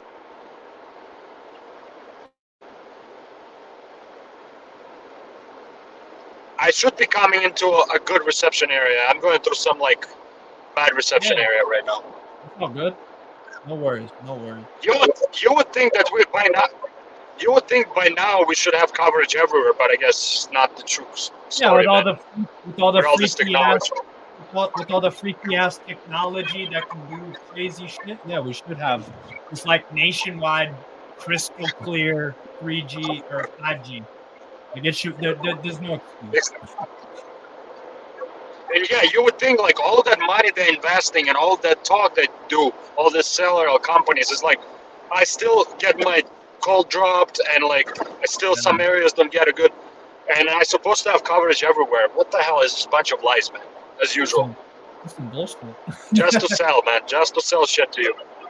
You know, just to sell shit to you, man. Pretty much. Yeah. Now I have all like 4 bars, man. So I should be okay now. Yeah, Let me know if you can hear me, man. Yeah, okay, perfect. What do you make of Milan so far? By the way, like this season, because there's talk. Is the main things that I'm hearing from the guys is a lot of talk about Pioli, Leao underperforming, Teo Hernandez underperforming, the Krunic favoritism, and the what was the other thing? It was about who's the French center back you got? Kalulu. Yeah, I mean, Pioli after the game said Kalulu. Oh, I don't know if he was ready fully yet. Like, what do you kind of make of it all? I mean, the Milan has divided into like 2 groups right now. There's people that are really still mad that Maldini was fired and how he was fired. You know, in what manner, pretty much. Sense.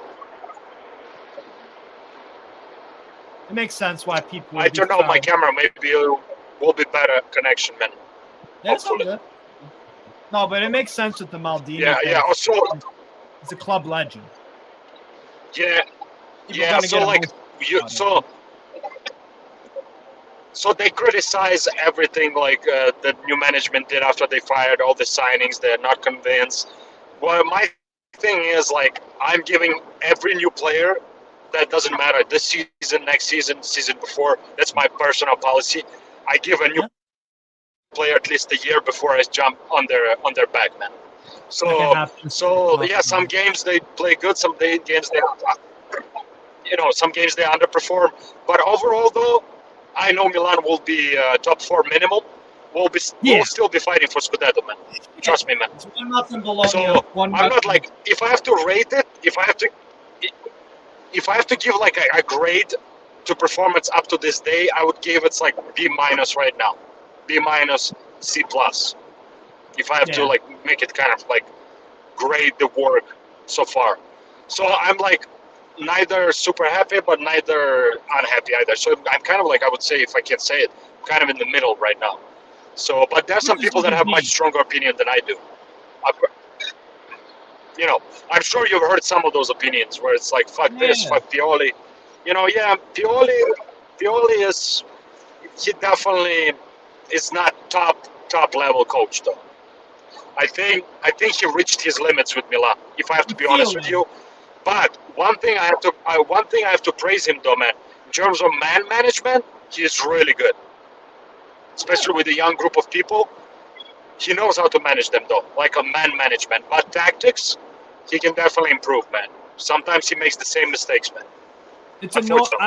I feel like you guys. I feel like, by the way, it's 1-0 Bologna. Lewis Ferguson goal. A minute into the fucking half. Damn. Isn't he like a Scottish dude, like from Scotland? Yes. He is. Zirkzee was some good hold-up play, but yeah, 1-0 Bologna. So let's see. Pedro block. Fuck off. Anyways, what my biggest thing is I see the Milan Roma match this year. Like that was an outstanding performance. The red card wasn't great, but like you guys were ripping them to fucking bits. And like same with Lazio. You guys smoked us. And like I feel like you should be performing like that more often than not with the squad and the 11 and whatnot. But I just feel like Pioli sometimes plays with a handbrake. And I don't know why. That's where a lot of people have issue with him, man, because he sometimes sticks to the same tactics. He's not flexible, man, sometimes. Yeah, that's where a lot of people have issue. Very rigid. He sticks, that's true, he sticks with Krunic. I'm one of the few people that I don't have any hate on Krunic, actually. But I'm a little bit biased. I'm Eastern European, so I support all Eastern European players. Krunic is Bosnian. He's a mediocre player. So he's a squad player, man. Let's be honest, he's a squad player. He's nothing special. But I like his professionalism. He never really complained until like this last summer because he realized he's playing all this time, but he still gets like 1 million something a year. Where he's like, I deserve more. the Fenerbahce thing. Yeah, because they were giving him like they were giving him salary of like 3.5 million, man, and he makes like 1.2 in Milan. So it makes sense, man. Honestly, from a human perspective, I totally get him, man. He just got married. His wife is pregnant or already gave birth. So I get it, man. He has to look out at his family, man. And I'm not gonna criticize him for that, man. Shit, I would do the same, man. Come on. A man's got to provide for his family. Yeah. Exactly, man. So nothing wrong with that, man. Nothing wrong. He asked for more money. Pioli loves him, so they're talking about renewing. I think they're gonna renew him by the end of the year or like early part of next year. Give him like 2.5 or something like that. Which is he deserves 2.5 for all he put in Milan. Yeah, as I said, he's not flashy. He's not the best technical, but he's a workhorse. He gives his 110, and that's all I'm asking from any Milan player, bro. Like, if I have to be honest. Like, corner in. So, but Milan, it's kind of this season. That's how it's going to be, man. If I have to be honest, it's going to be ups and down, ups and down. It's not going to be super consistent, but I still believe we're going to make top four. We might even fight for Scudetto if we get our shit together a little bit, organize a couple things better, and get a couple signings in the winter. I can still see us fighting for Scudetto, man. Yeah, as long as you're in and amongst the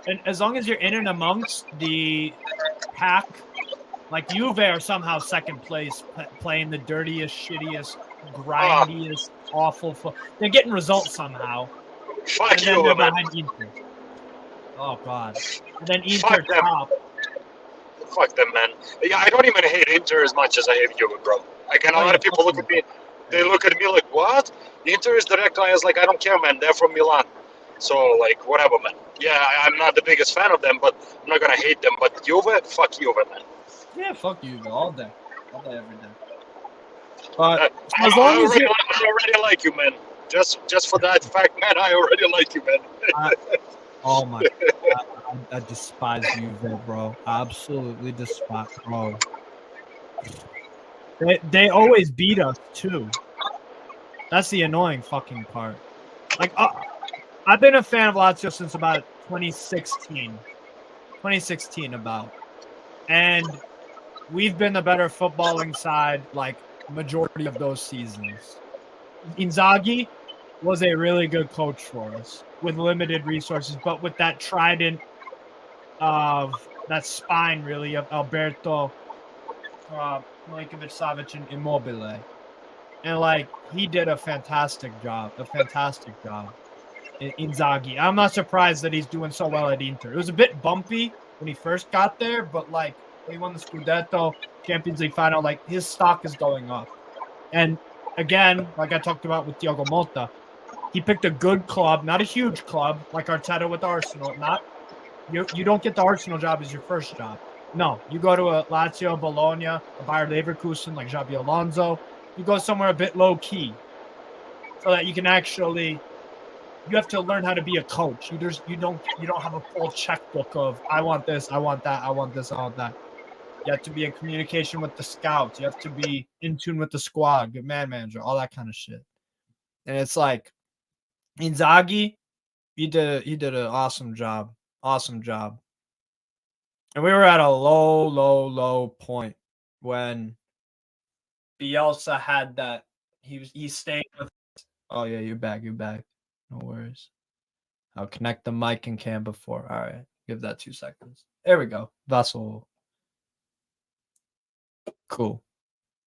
Oh, almost there. There we go. My thing dropped like you were talking, and next thing I know is just bam out. That's okay. I don't know what. This like that's what I'm saying, man. Like it drives me crazy. You pay all this money for this cell phone service, and like, and they say we are covered, especially in the area that I'm driving, this highway.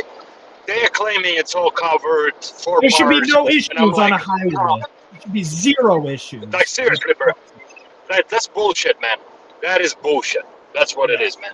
I'm like really not happy with this shit, man, because like sometimes you like on important call or something, it just drops, man, and then you look like an ass. To be honest, man. No.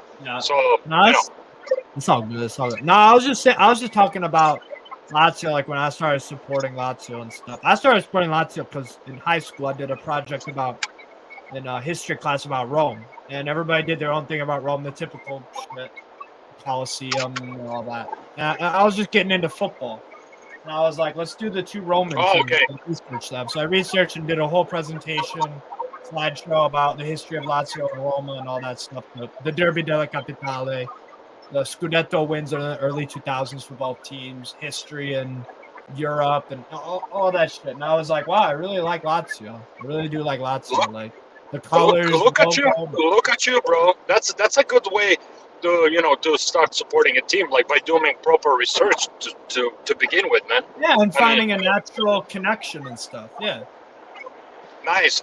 I mean, I became Milan fan because of the Dutch trio, man. You know, Van and Basten yeah, and I'm missing one obvious one. Rijkaard. Rijkaard, man. So, like, I Rijkaard mean, and and from that point, man, that was summer of 1992 or spring of 92. I was 10 years old, man, at that time. nice. So I've been a fan. So sometimes I call some other, especially on Reddit, there's a lot of plastic fans. I call them plastic fans. They join the club for wrong reasons. They support the club for the wrong reasons, man. That's my personal opinion. And I have a problem with that. It's not like I'm special because I've been fan for so many years. It's just like the reason why you support. When you support, you bleed for the colors. Milan becomes your family, man. You like it's not just let's watch the game. It's a lifestyle, man. That's what a lot of people don't understand. Like, and that's something like I understand Americans don't have this culture in terms of when it comes to this. We like Europeans when it comes to football. We are fanatical, dude. Like crazy, man. And that's what I love so much. That's what I loved when I first got into football, the 2014 World Cup, and then after. I was like the fanaticism and the passion and the way European football works, and just world football in general. I was like, wow, this is an amazing sport. I'm getting invested in this. Oh yeah. I mean, in the 90s though, it was crazy, man. I mean, you could have got stabbed for wearing a wrong color in a wrong part of the city. It was a little too extreme. I don't agree with that. Even though ultra fights, when it was arranged, there were rules. People would just go on like a field and fuck each other up, but there was rules. And and that was. And they're just fucking each other up in the field. I've always had that perspective on it. Like if they want to do that, that's on them. Exactly. They aren't fucking with innocent people. They're not. They're just whatever. Men with adrenaline, they want to fight, and they see a op fan and they want to fight, and the other fan wants to fight too. Duke it out. Let's go. I don't see an issue with that. Yeah. And I will be honest with you, dude. Those ultra, I know a couple of them. Like when you're a friend with those dudes, man, they're one of the most solid motherfuckers that I know, man. Like that's something that people don't understand. They think all these hooligans because of movies. Those fuckers don't understand shit about football, man. Like shit. They just create this image. Yeah, some of those hooligans were really bad. Don't get me wrong. Of course. There were some bad apples, bro. Really bad apples, but not the whole movement, man. Yes. Yep. So, like, I don't know, man. Like, I can definitely speak because I lived in those times. So, like, when I hear this plastic fans trying to, like, argue with me, I was like, bro, how old are you, man? Like, 18? What the fuck you've seen in your life, bro? Like, shut the fuck up, man. Yeah. If it's some nonsense, I respect everybody's opinion, but if you're going to start spilling nonsense, bullshit, I'm going to call you on that, man. Just for the sake of saying shit. Exactly. It's like, come on, man. Are we gonna have normal conversation, or you're gonna either become personal, or you're gonna start trolling me? Like, come on, man. Like, if you're gonna do that, then don't cry if I'm gonna do back. Yeah, even exactly. Worse. Yeah, so what the fuck, man? Like this motherfuckers. That's why I call it cancel culture, man. Because they think they're all warriors on internet. It's like, bitch. You're not a warrior sitting on the couch, man. Like, you probably never even fought in your life, man. Yeah. And you gotta talk shit. You don't even know who you're talking shit to, man. I told this one guy on Milan Forum, I was like, motherfucker, you think you're so fucking tough, bitch. Like, where you are? I'm in the Midwest, USA. I said, hell yeah, good shit, man. I'm also. How about we meet up and have a no? Like, no, I didn't say I'm gonna meet up and beat you up. I'm like, how about we meet up and you tell me that shit to my face, man? To start off, Yeah. Just have a let's see, conversation. let's see how tough you are and all that shit, calling names and all that. Like, In the because you kind of got. '90s, they call that a G check. G Oh yeah, check. man. Because he kind of got personal and he started talking shit about like, my nationality and said, I said, oh, bro, you're crossing the line. You, like that's what this fuckers here, this young generation don't understand. Like where I'm from and when I was young, like as my friend says, we tasted enough blood and powder, man, and how things were done back in the day. There was no holding together for 20 minutes, shirts and talking shit. You either fought or you didn't, man. There's no talking shit, man. Put up And or shut up. and that's the thing that these kids don't understand, man. They think talking shit, insulting people is cool, man. No, bro, you gotta answer for your words, man. So when I told him, like, well, how about we meet up, man? What's the big deal? What do you think happened? The dude disappeared. Yeah, you don't talk after Never that. answered my request. I said, oh, so now you're a little bitch, man. That's where you are, man. In my eyes, He wasn't about that life. it's like if you have to, like, the point of this whole story. There's accountability for everything you do, and that's what Yes. some people don't understand. You Yeah. gotta answer for your words, man. And if you insult people, man, and you don't know, I'm telling you, like this, what's something like, in Eastern Europe, we live by certain code, man. And like, if you're gonna fuck with me, man, do you think like, as I said, I always, and people that know me, my friends, like we're very nice. It's a part of our culture, hospitality, being polite. But don't Yeah. fuck with me, man, because I'm gonna cut your balls off and shove it in your mouth, man. I mean, excuse my French. And that's just how things are done, man. And that's, but these kids, they don't understand. They think, oh, I'm on internet, I can just insult everybody and talk shit to people. It's like, oh, That's not how real life works, though, and they don't know that. it's no, they really, this the reality check when it comes, because it will come. It will be very sad for these people, man. I'm telling you, man. Life It will be very sad, bro. comes at you fast. And that's what they forgot. Exactly. A lot of these kids, unfortunately, man, at least from my observation, have no respect for their parents. One time I was sitting in food court, like eating some food, and there was this family, like father, mom, and this two kids, and like a kid that looked like maybe 12 years old, dude.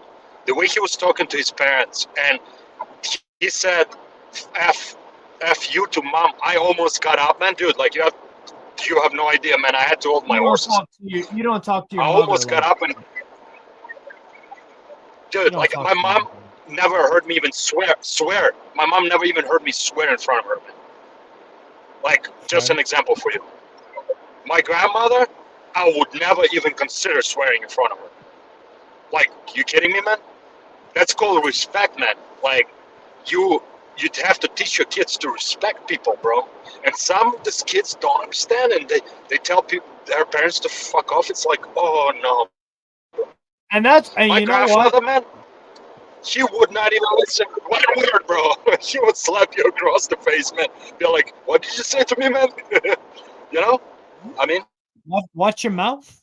You're gonna get soap in it. Yeah. No, but you know what? The other thing is too is that that's on the parents, because they allowed that behavior to continue because they didn't put their foot. They didn't establish a boundary. They didn't put their foot in the ground and say, "Don't fucking talk to me like that. Do not talk to other people like that. Don't do this. Don't do that." Because, like you said, your grandfather would slap you up or something. Yeah, now that's child abuse nowadays. Like, what? It's like, man. I think his signal went. Anyway, there isn't even much to comment about the Lazio game, so I'm glad I can talk with Vassal here. Corner in from Alberto. He keeps doing the corners. That's a decent ball in. Nico Giannis clears it. Fucking hell, man. Wait, Benderson. No foul? Really?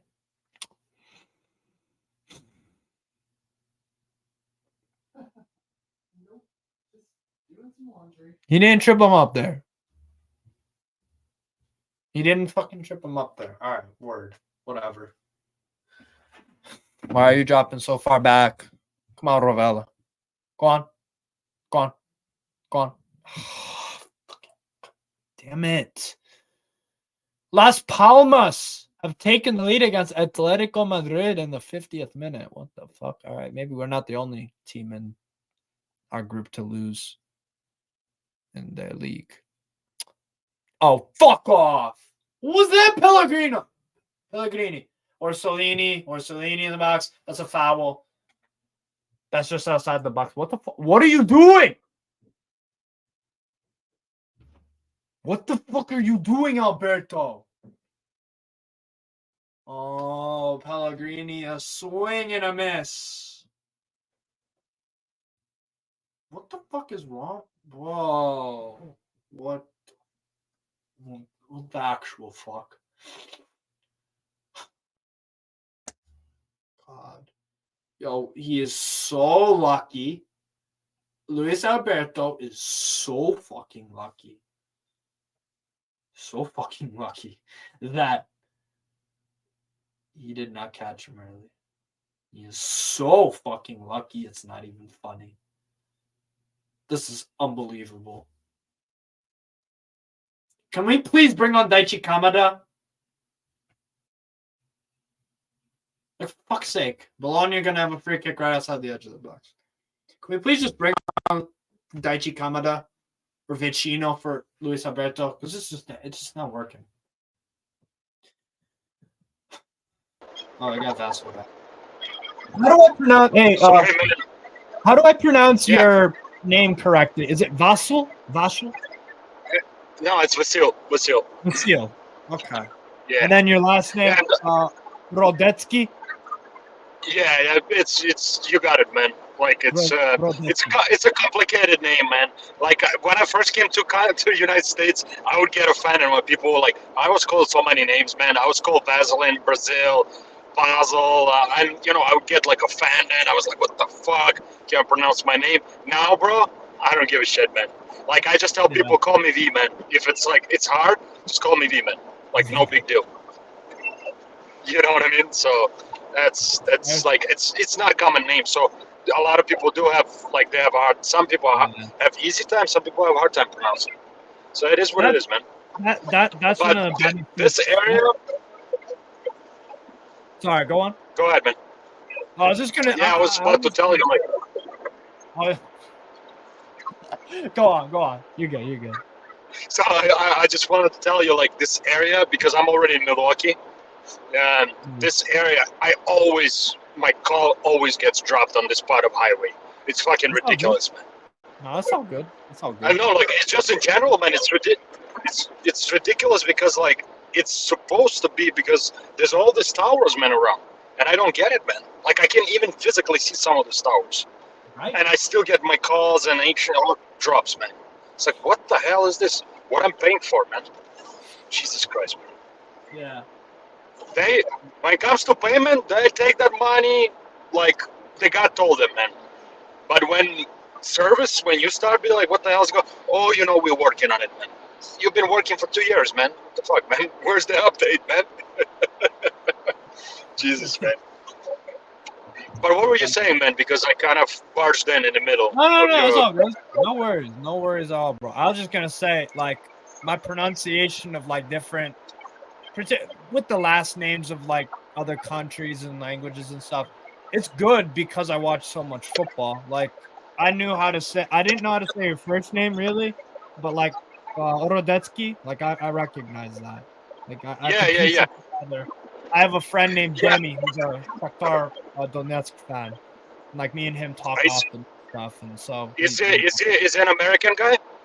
No, he lives in Ukraine. He's oh shit! What part of Ukraine? I'm from Ukraine too. Where the hell is Let me look at a map. I know he doesn't live in the Donetsk or the Donbass region. I'm trying to think. He has okay. He said that there's a little local club that is in the Ukrainian Premier League. But he's a Shakhtar fan. Let me just look up. Jeez, he's a Shakhtar. I mean, I'm Dynamo Kiev fan, but it's all good, man. Now with war, I don't care anymore about Shakhtar. Exactly. Like, exactly. it's the same for me, man. Yeah. But It before, puts it into bro, you perspective. kidding me, man? Puts it into perspective. Big rivalry, man. Jeez. Oh, dude. Oh, yeah. We, Hey, Shakhtar beat we, you today. 1-0.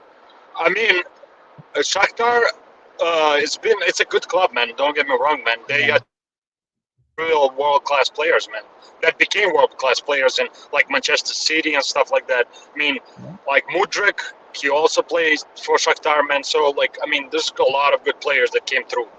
But I was during my times, Dynamo Kiev was way bigger in the 90s than Shakhtar. Competing So in I Champions automatically, yeah. I mean, it was huge. It was a really good team. You had a wicked playmaker in the 90s, early 2000s. I'm trying to think of his name. Wicked playmaker who played for you guys. I'm trying to think of. Oh yeah, man. The whole team was really good, man. Like honestly, if I have to be really honest with you, man, like awesome team, man. Beating all those teams, man. Like there's no tomorrow. I mean, it was a good team. I miss that Dynamo Kiev. Now Dynamo Kiev is average at the best. Yeah. It's because of the owner, man. He doesn't want to spend any money, even though he has money. It's just one of those like. That's what I've heard. Okay. Yeah, you guys are 7th right now, bro. Cheap, yeah, one of those cheap dudes, man. Where does he live? Is it Veres Rivne, Mobilan? Oh my god. Hold on, I'm trying to figure out what part of Ukraine he lives in. Maybe it's the second team. Oh, it's the one where Shakhtar loan all their players to. Like all the young players. Is that Desna? Alexandria? Oh, that's not. Oh, okay. I know where it is, man. Yeah, it's a northern part of Ukraine. That's where he's from. I want to say he lives in Desna. Okay, yeah. It's a northern part of Ukraine, not far away from Kiev, actually. Yeah. All right. No, I know exactly what you're talking about. Okay. If you talk to him, say hello to him, man. Say that you met another Ukrainian, man. Definitely. Is he? So he's Shakhtar fan, or is he following Lazio too? That's how you guys met. Big Shakhtar. No, we met on Twitter because I like Shakhtar too. I like Shakhtar. The league games are that's why I have the Shakhtar shirt. Yeah, like I've done watch-alongs on my channel for Europa League and all that stuff. Me and him did the stream where Feyenoord beat us 7-1. 7-1. That was not fun. No, yeah. I know exactly what game you're talking about, man. Yeah. Jesus, that was. Yeah, we did. It was horrible, man. Me and him did a watch along of that, and we were just like, "Fucking hell." Yeah, I know. I know as much as I can about Shakhtar being, with the, like, I can only watch the European games. The league games are obviously there's no TV. But I keep up. I keep up with Shakhtar. So. Yeah, he's a good dude, Demi. He's a good dude.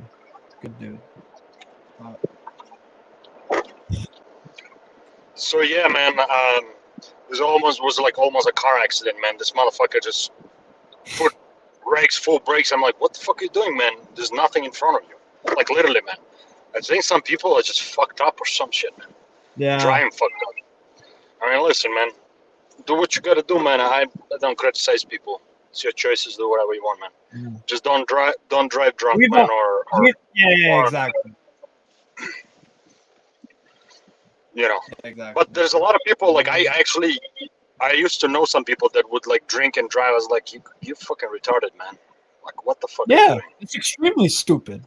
It's extremely stupid for everyone. You're a danger to everyone, not just you. I was like, yeah, exactly. It's like if you don't care about yourself, man, whatever, man. But come on, man. You can kill somebody that somebody's father, somebody's daughter, somebody's son. That has nothing to do with your fuckeries. Exactly. Exactly, with your bullshit, man. I don't talk to that guy anymore for years now, but that back in the day, man, he would annoy the shit out of me, man. Why are you taking that shot? What happened? Did they score again or something, man? No, Pellegrini just took a idiotic shot from top of the box on a half volley that was everyone was in the box, so there's no chance of scoring it. Bologna, like I said before the game, I was like Lazio or Jekyll and Hyde, we're probably Bologna's probably going to beat us because they have a very good record against the top teams and they've done well at home. Like they're fucking like live table right now. If they hang on to the win, which they will, they're sixth place, level on points with Napoli. Damn, So, man, like, Napoli's fifth, sixth now. I haven't even checked the table, man, the last couple of weeks. Damn, Napoli's fifth, yeah. that's what you get when you hire that whatever Luis, whatever his name is, man. Jesus Rudy Christ. Garcia, whatever his name. Hired a pragmatic defensive coach, and for an attacking team, man, that is beautiful. Right. Played beautiful football, man. What the hell, man? I really enjoyed their football, man, last season. Honestly. Oh yeah, same. Like I was like, damn, man, it looks good, man. Like I love good football. Absolutely, bro. I'm a football fan. And like watching good football, yeah, I want that on my screen. Like I enjoyed watching them play last year, definitely. Not the fucking Juventus, the boring shit I ever seen. It's like you watch that shit, you're like, what the fuck I'm watching, man? Awful, so bad. You know, Lazio on good day also play really like beautiful football, man. Honestly, yeah. Especially last year with your midfield. You had the best midfield last year for sure, man. Your team. The best performing. Yeah.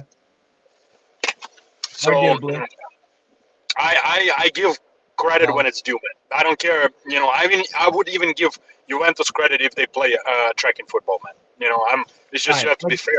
Like Juve have good players. Like some good players. Some like really good players, man. And it's just like Chiesa, fantastic. The injuries, I worry about Chiesa with the injuries, but like he's phenomenal, right? Vlahovic, I'm a big fan of Vlahovic, but he suffers in that team so much. It's a graveyard shift. You know, a lot of people. Sorry to interrupt you because I'm gonna forget it. A lot of people, a lot of experts, let's say, not people, were like, why did he go to Juventus? Like Milan is a much better fit for him, honestly. Like, and I honestly think he would fit in Milan better, actually, with our playing style. Oh yeah. Like I honestly think I like him too, man. Like I think he's a good striker, but Juventus is not. Service, you get goals. It's exactly, man. Yep. So all you gotta do, man, just serve the guy, man, and he will score quite a lot of goals. But when you have 40% possession a game on the best of days, and like a few dead and nothing to show for it, man. I mean, come on, you can have 80% possession, and if you just no, man, he needs to get out of there. He needs to get the fuck out of there. Go somewhere that actually wants to play football and that will play a style that suits you, that gets the best out of you. Because Vlahovic will bang in goals. You know, and honestly, even the game against us, they got lucky, man. With that red card that we got, I mean, Jesus Christ, man. That was bad. But it is what it is, man. It is what it is, man. Definitely. Up top, Ferguson. Oh, Jesus Christ. Providel collects. Are they still playing, man? Is it still going on? 77th minute. Still 1-0. They probably changed the time already. That's why. Because, I mean, it should have ended if it was like normal time. You know, it's already 4:30 here, and usually those games, if they start at 1:45. Yeah, the hour. So, because the Europeans switched their clocks. So they're an hour. But we're switching this weekend too, so it doesn't matter. And then it'll be back to the normal times. Yeah. Exactly. So perfect. I don't know. Did Milan play today? No, you guys got Udinese tomorrow afternoon. Okay. Oh, good. Oh, good. Then I'm definitely watching that one, man. I'm definitely. Because I didn't even watch. I watched the highlights of Milan Juventus game. I didn't even watch the game, which I at least tried to watch the games, man. But that's not even that working lately. So, but this one I'm gonna watch. I'm trying to watch because I haven't watched full Milan game in like the last 3 weeks, man. Oh damn, you're that busy. Jesus. Yeah, man. My bank is going through merge, so we're busy as hell, man. Oh, man. That's Yeah. wild. Yeah, man. It's like I've been working on 55. Like this week it will be like at least 52, 55 hours. You know, I have to go tomorrow too. But tomorrow it's gonna be only like 5, 6 hours. Like, and I usually do it early in the morning. Like I literally go there at like 6:30, man, Nice. in the morning. You know, I work- I'm an early bird, man. I work the night shift at Walmart. I do maintenance and janitor stuff. I get Uh-huh. 20 an hour. I did the night shift specifically because then I can watch football during the midday. Nice. during the night. I'm that You kinda obsessed have to with football schedule. that Yeah, I'm that obsessed with football that I cater a lot of things around it. That's the thing. I don't feel like many people nowadays actually make time for themselves to enjoy life and to do things that make them happy, that's engaging, passionate. I agree, man. Like I used to be on antidepressants and I dropped them and I was like, you know what? Just fucking I just do things that make me happy. I deal with my stuff, cool. But I make time for myself, family, friends, and football. So it's like Listen, and I'll put it this way to you, as perspective of somebody that wasn't born here. This pill nation bullshit needs to stop, man. Like, not the amount of prescription for antidepressants is bullshit, man. Like, it's too much. overdiagnosing. It's like literally. I remember I went after COVID because I had original strain, like actual original. Like, it was pretty fucked up, but whatever, man. Still, I don't give a fuck about COVID nowadays. If people are gonna use as an excuse, go fuck Yeah, yourself. same. Go fuck yourself, man. But anyways, Exactly. I legitly after that, man, for like 6 months, my concentration levels were all off after that fucking COVID bullshit. Like, legitimately, I couldn't focus. So one of the doctors that I visited, I told him that, and right away he's like, "Oh, I can prescribe you Wellbutrin." I'm like, "Bro, I know what a Wellbutrin is." That should not. That's what I'm saying. Exactly. That's what I'm saying. Medication should be the last ditch option. There are things you can do to stimulate your brain and to treat things like whatever you've got going on with natural things. With natural, he's like, you don't need to go to the pills right away. That should be I the was last. I was like, sorry, man, but like, I know what Wellbutrin is. I was like, it's antidepressant. I'm not depressed, motherfucker.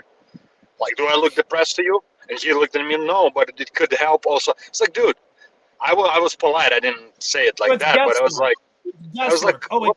It could help you. I was don't like, know. no, man. I told him, no, thank you. So what I did, I just kind of switch up a couple of things, start eating healthier, taking vitamins, man.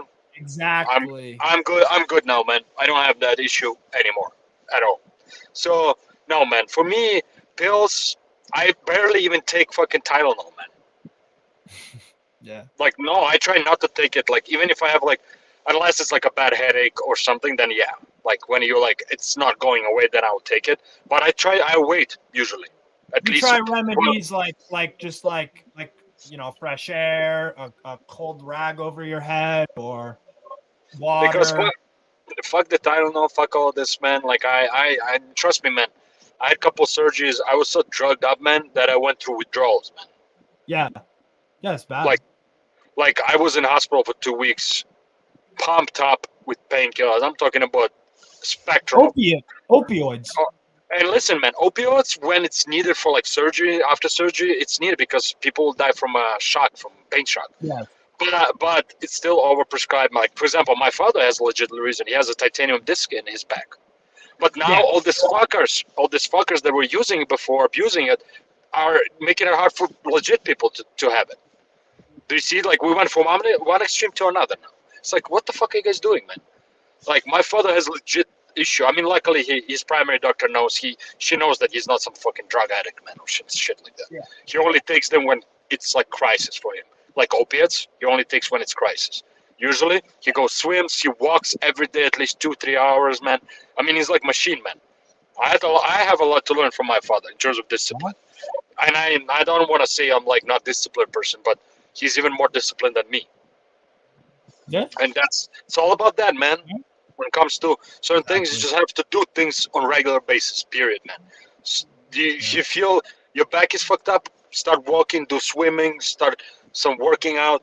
Don't think that muscle relaxer and painkiller will save you. No, man, it's not gonna save you, bro. It's only a short-term fix. Exactly, man. So Nothing, yeah, man. and it doesn't build anything towards long-term finding a solution. Exactly. You know, Like the only meds I take now are my Adderall. That's it.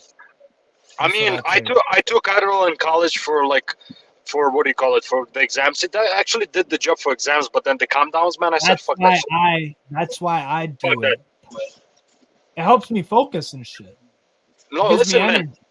Yeah. Listen, man, bro. Like, I'll put it this way to you. I always tell people, you do what you gotta do, man. You know, at the end of the day, it's all what's good for you, man. You know what I mean? Yeah. That's just the bottom line of things, man. That's why I say, like, I don't like when other people come tell me, like, I can't advise somebody if they ask me for advice. If you want to shoot heroin up your ass, go ahead. I will tell you, I don't think it's a good idea. But I'm not gonna sit and preach you and be like this. Like, you're a grown-up person. You make your own choices, bro. You aren't their father. Exactly. So whatever, man. You know, like I'm not gonna. You know, I have friends that still fucking drink like horses. I told them, like, dude, you gotta slow down, my man. Like, go smoke some pot, bro. Like, chill out, man. That shit is not good for you. You know, and that comes from Eastern European. That I like. My nicknames were Ukrainian trained double liver, bro. I could fucking hammer, bro. Like, people could not fucking keep up. It's not something I'm proud of. It's just something I could do, man. I don't know, genetically speaking. And like, I'm like, fuck this shit, man. Like, you know, what's the point, man? What's the point, man? Getting hammered. And the older you get, man, trust me, it's no fun next day. No fun whatsoever, bro. Like, zero. Sometimes I do. I like a drink every once in a while. If I'm watching. Don't get me wrong. Don't get me wrong. I still enjoy my whiskey here and there, man. Don't get me wrong, bro. It's not like I stopped completely drinking, but I just don't do it just because it's moderation. You know, Anything. One of the most valuable things my mom told me was anything in moderation, to some extent, yes, but anything in excess, anything overdone, it's bad. Oh, your mom knows exactly what she's talking about. My mom said pretty much the same thing. Like, you can try in life. Yeah, you can try things in life, you know, but just don't go overboard. Don't go crazy, you know. Yeah, know your limits. Know your limits. You know, it really is bottom line, man. I mean, at the end of the day. So, but I mean, man, in this country, like, this pill shit needs to stop, man. It's not. I agree, but it's not gonna stop because financially, it would. What income is there to make big pharma? How much? Lobby. How many billions of fucking dollars is made? It's ridiculous, man. It's ridiculous, actually. It's a huge part of our economy. Oh yeah, they're like their own countrymen, actually. If you really think about it, they got everything, man. What they need. If they need, they got the senators because they donate money. Lobbying is official way to corrupt politicians, man. Oh, period. Yeah. You know, and then if that's not even exclusively an American issue. That's just a government. That's just people. When you give people power, they will abuse it. Oh yeah, that's why absolute power corrupts you absolutely, man. Yeah, totalitarian shit. It's the biggest drug. Actually, it's the most addictive drug. Actually, considered in the world, it's power. It's not heroin. It's not none of that shit. You can get rid of it once you get power addicted, man. Like you've seen dictators. That's done. They're done, man. They cannot stop. They don't just give it up. No. They because it's too much to lose, man, for them. Yeah. Why Why would you give it up? Why wouldn't you take advantage of people? Why wouldn't you take the easy route out? Like what? I mean, Yeah. that's why we have arms to bear, right? Because that was the reason why the founding fathers fought, Right. because it's control government, bro. Yeah, to So keep them in check. That's something Keep them in people check. need to not to forget why this was created the way it was created in this country. You know, do we have issue with that now? Yeah. Do some things have to be updated? Yeah. But you're Yeah. not gonna be able to take that away from Americans, man. It's just not happening, man. Too They will many not guns. Yeah, they were not gonna give away their right to bear arms, man. I'm pretty sure there's more guns in this country. By the way, registered guns in this country than there are people. Yep. There's numbers, man. I forgot. It's like some 400 million or some shit like that. It's crazy. And that's registered. That's just what we know. There's Then you have all probably these double gangs. that. Yeah. Like, look at these gangs. They have like small militaries, man. Right now, cartel, for example. I mean, look at fucking cartel, man. They're like military now. Yeah. Like you would have to send troops, yes, Marines, man, to really, if you wanted to take care of business, you would have to send Navy SEALs, Marines, man, to just wipe them out. Not man. just FBI, not just SWAT, not just National Guard. You gotta go, yeah, because they're that powerful and shit. You gotta involve the good boys, man. The ones that know how to fucking whack people, man. And I'm talking about Navy SEAL, Special Forces, Marines, man, Rangers, man.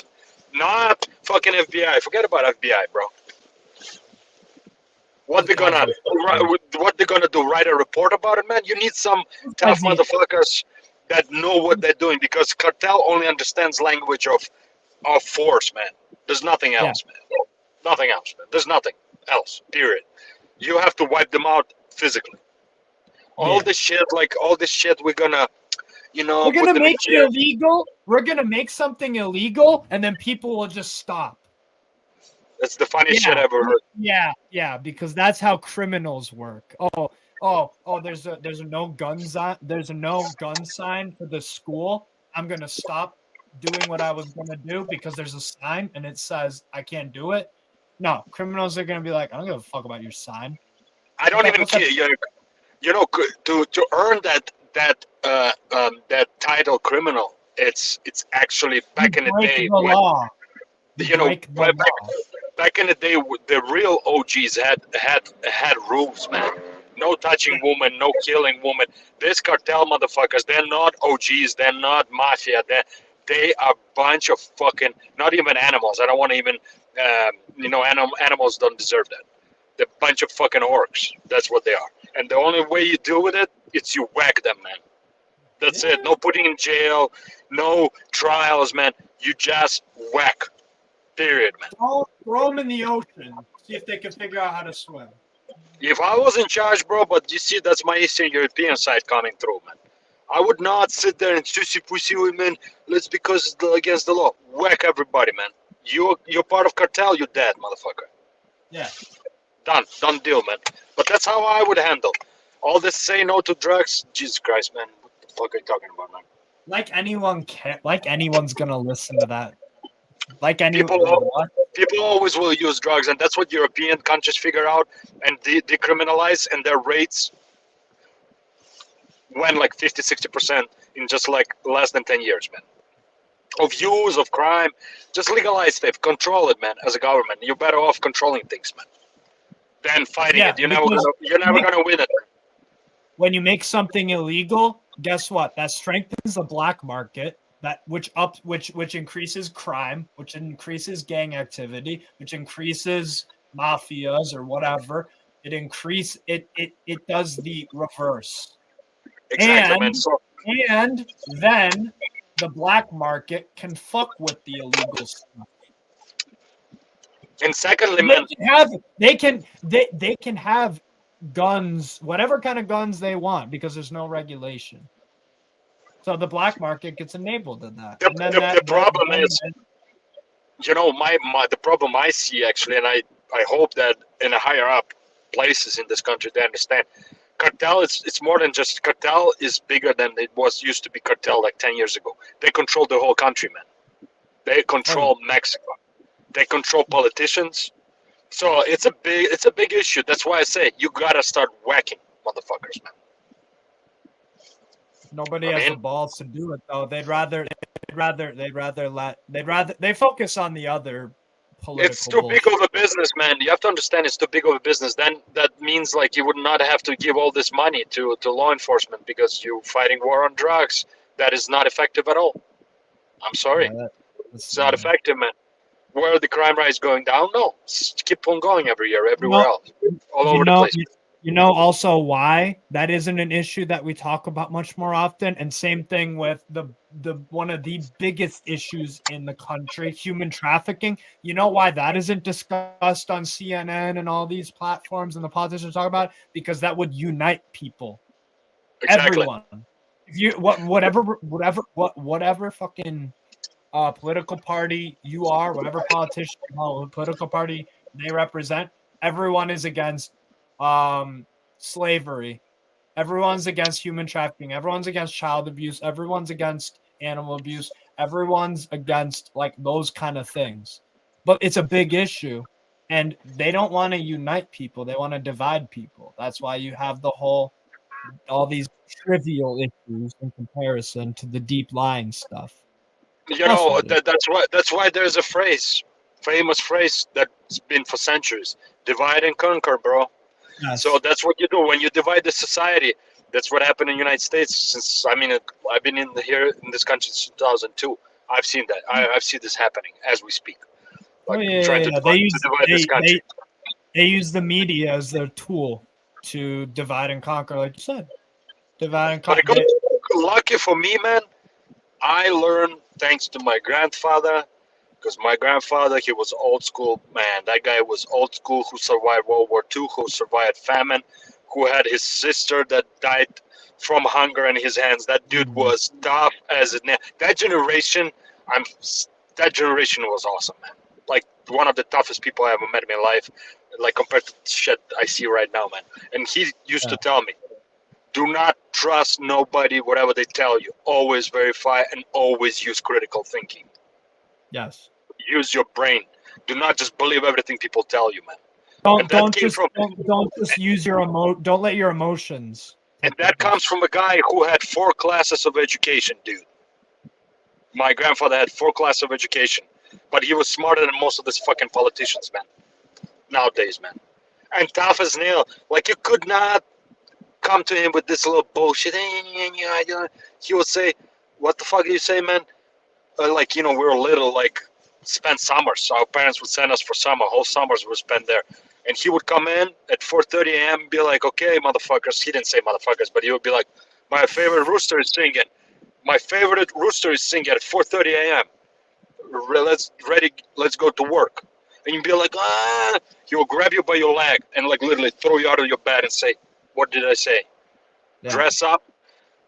You would not be depressed. You would have no time for fucking being depressed, bro. This is what these kids nowadays don't understand. Because you have everything. You have all these comforts. You literally don't have to do jack shit. You just can sit at home. Everything gets delivered to you. And you're still depressed. Oh, my life is so tough, man. Tough about what, bro? Tough. What's so tough about your life, man? You know what I mean? I asked some of these kids, like, what is so tough about your life, man? You have to work, non-stop.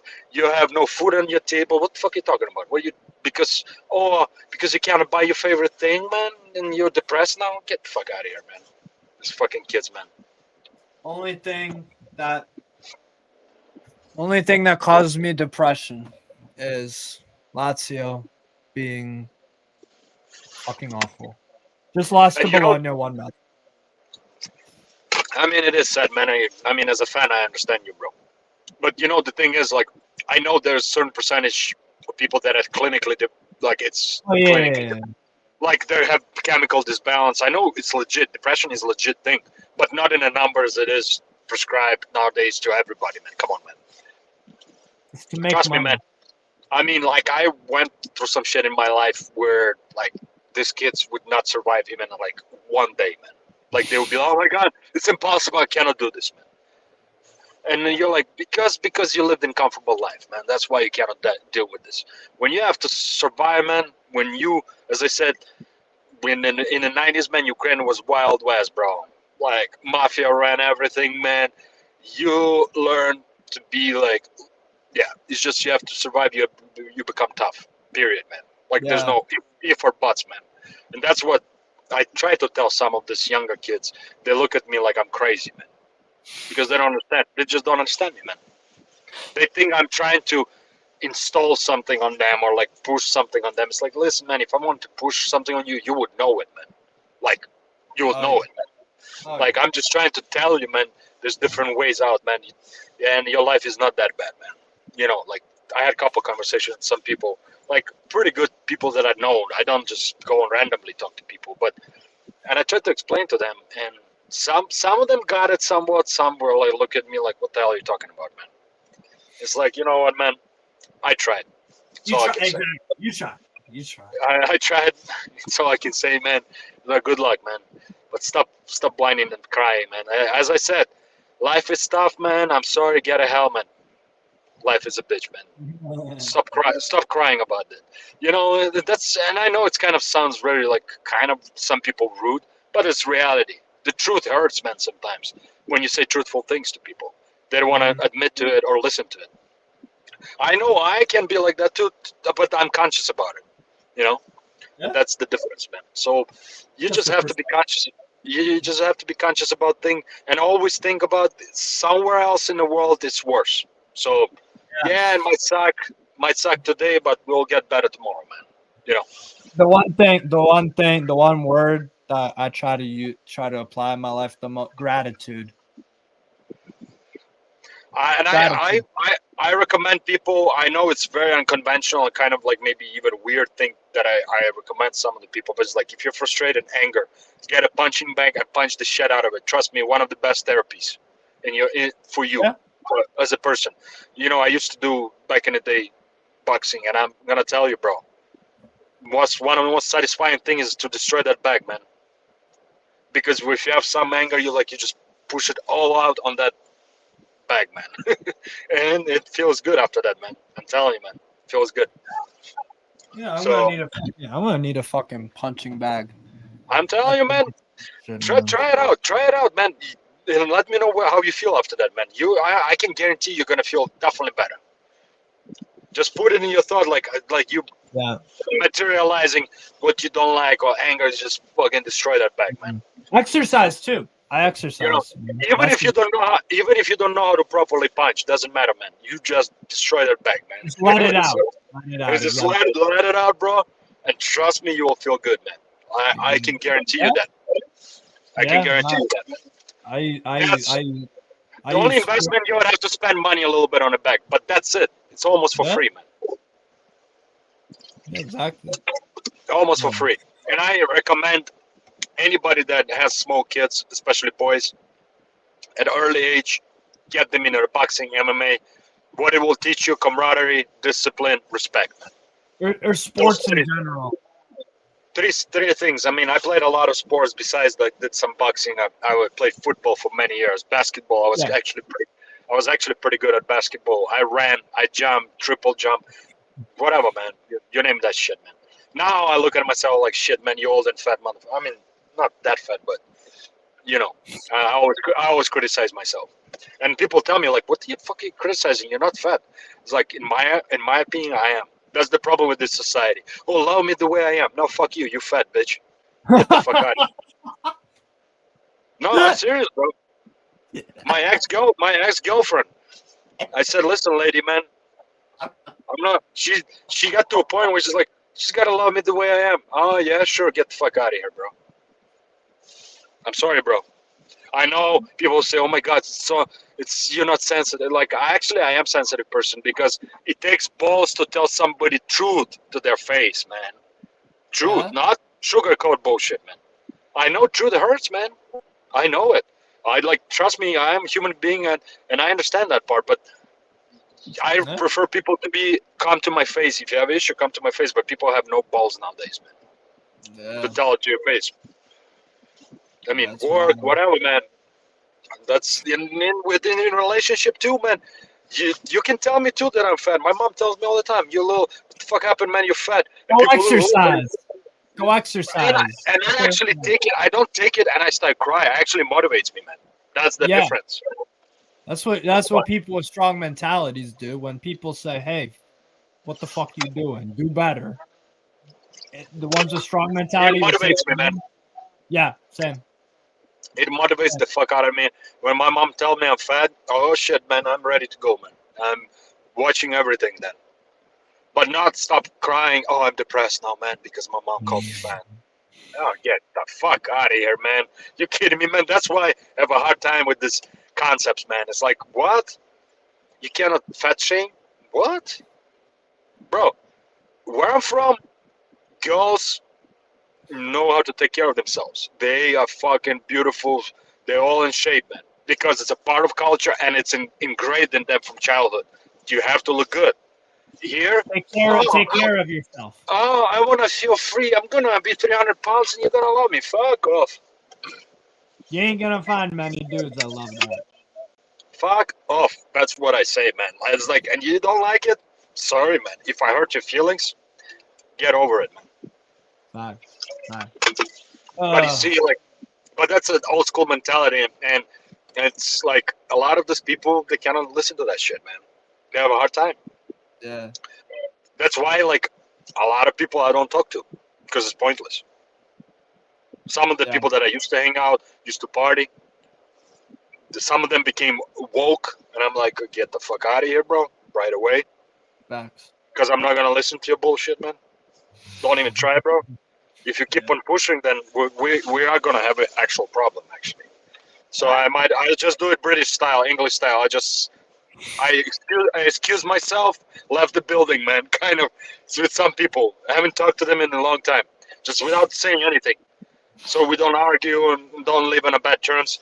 I just left. And when some of them I met down the road, they're like, "What the fuck happened to you?" Busy, bro. Busy with life, man. Hope you're doing good. Talk to you soon, bro. In and out, man. No hard feelings, man. You know what I mean? Facts. Easy peasy, man. Like, but it's just something you gotta make conscious choice, man. And that's something a lot of people want to be wanted or loved, so there's attention to them. It's like, dude, bro, what are we in kindergarten, bro? Like, seriously, man, what are you like? It's crazy.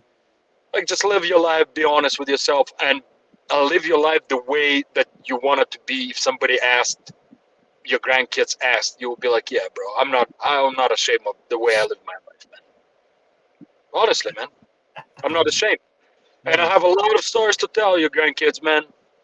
Like, that's the thing, too. Like, I didn't live a boring life. Some shit I've done that people will be like, what the fuck, man? It's like, see you later, man. Don't need to know that. That's fine. I'm gonna wrap it up here. Big up everybody for watching. Yeah, it wasn't guys. actually much. Yeah, Vasil, thanks for joining. Nice to meet you, man. We'll definitely be talking more shit like that. Oh, 100%, bro. Good stuff. Like, good stuff. you know, on WhatsApp, like, like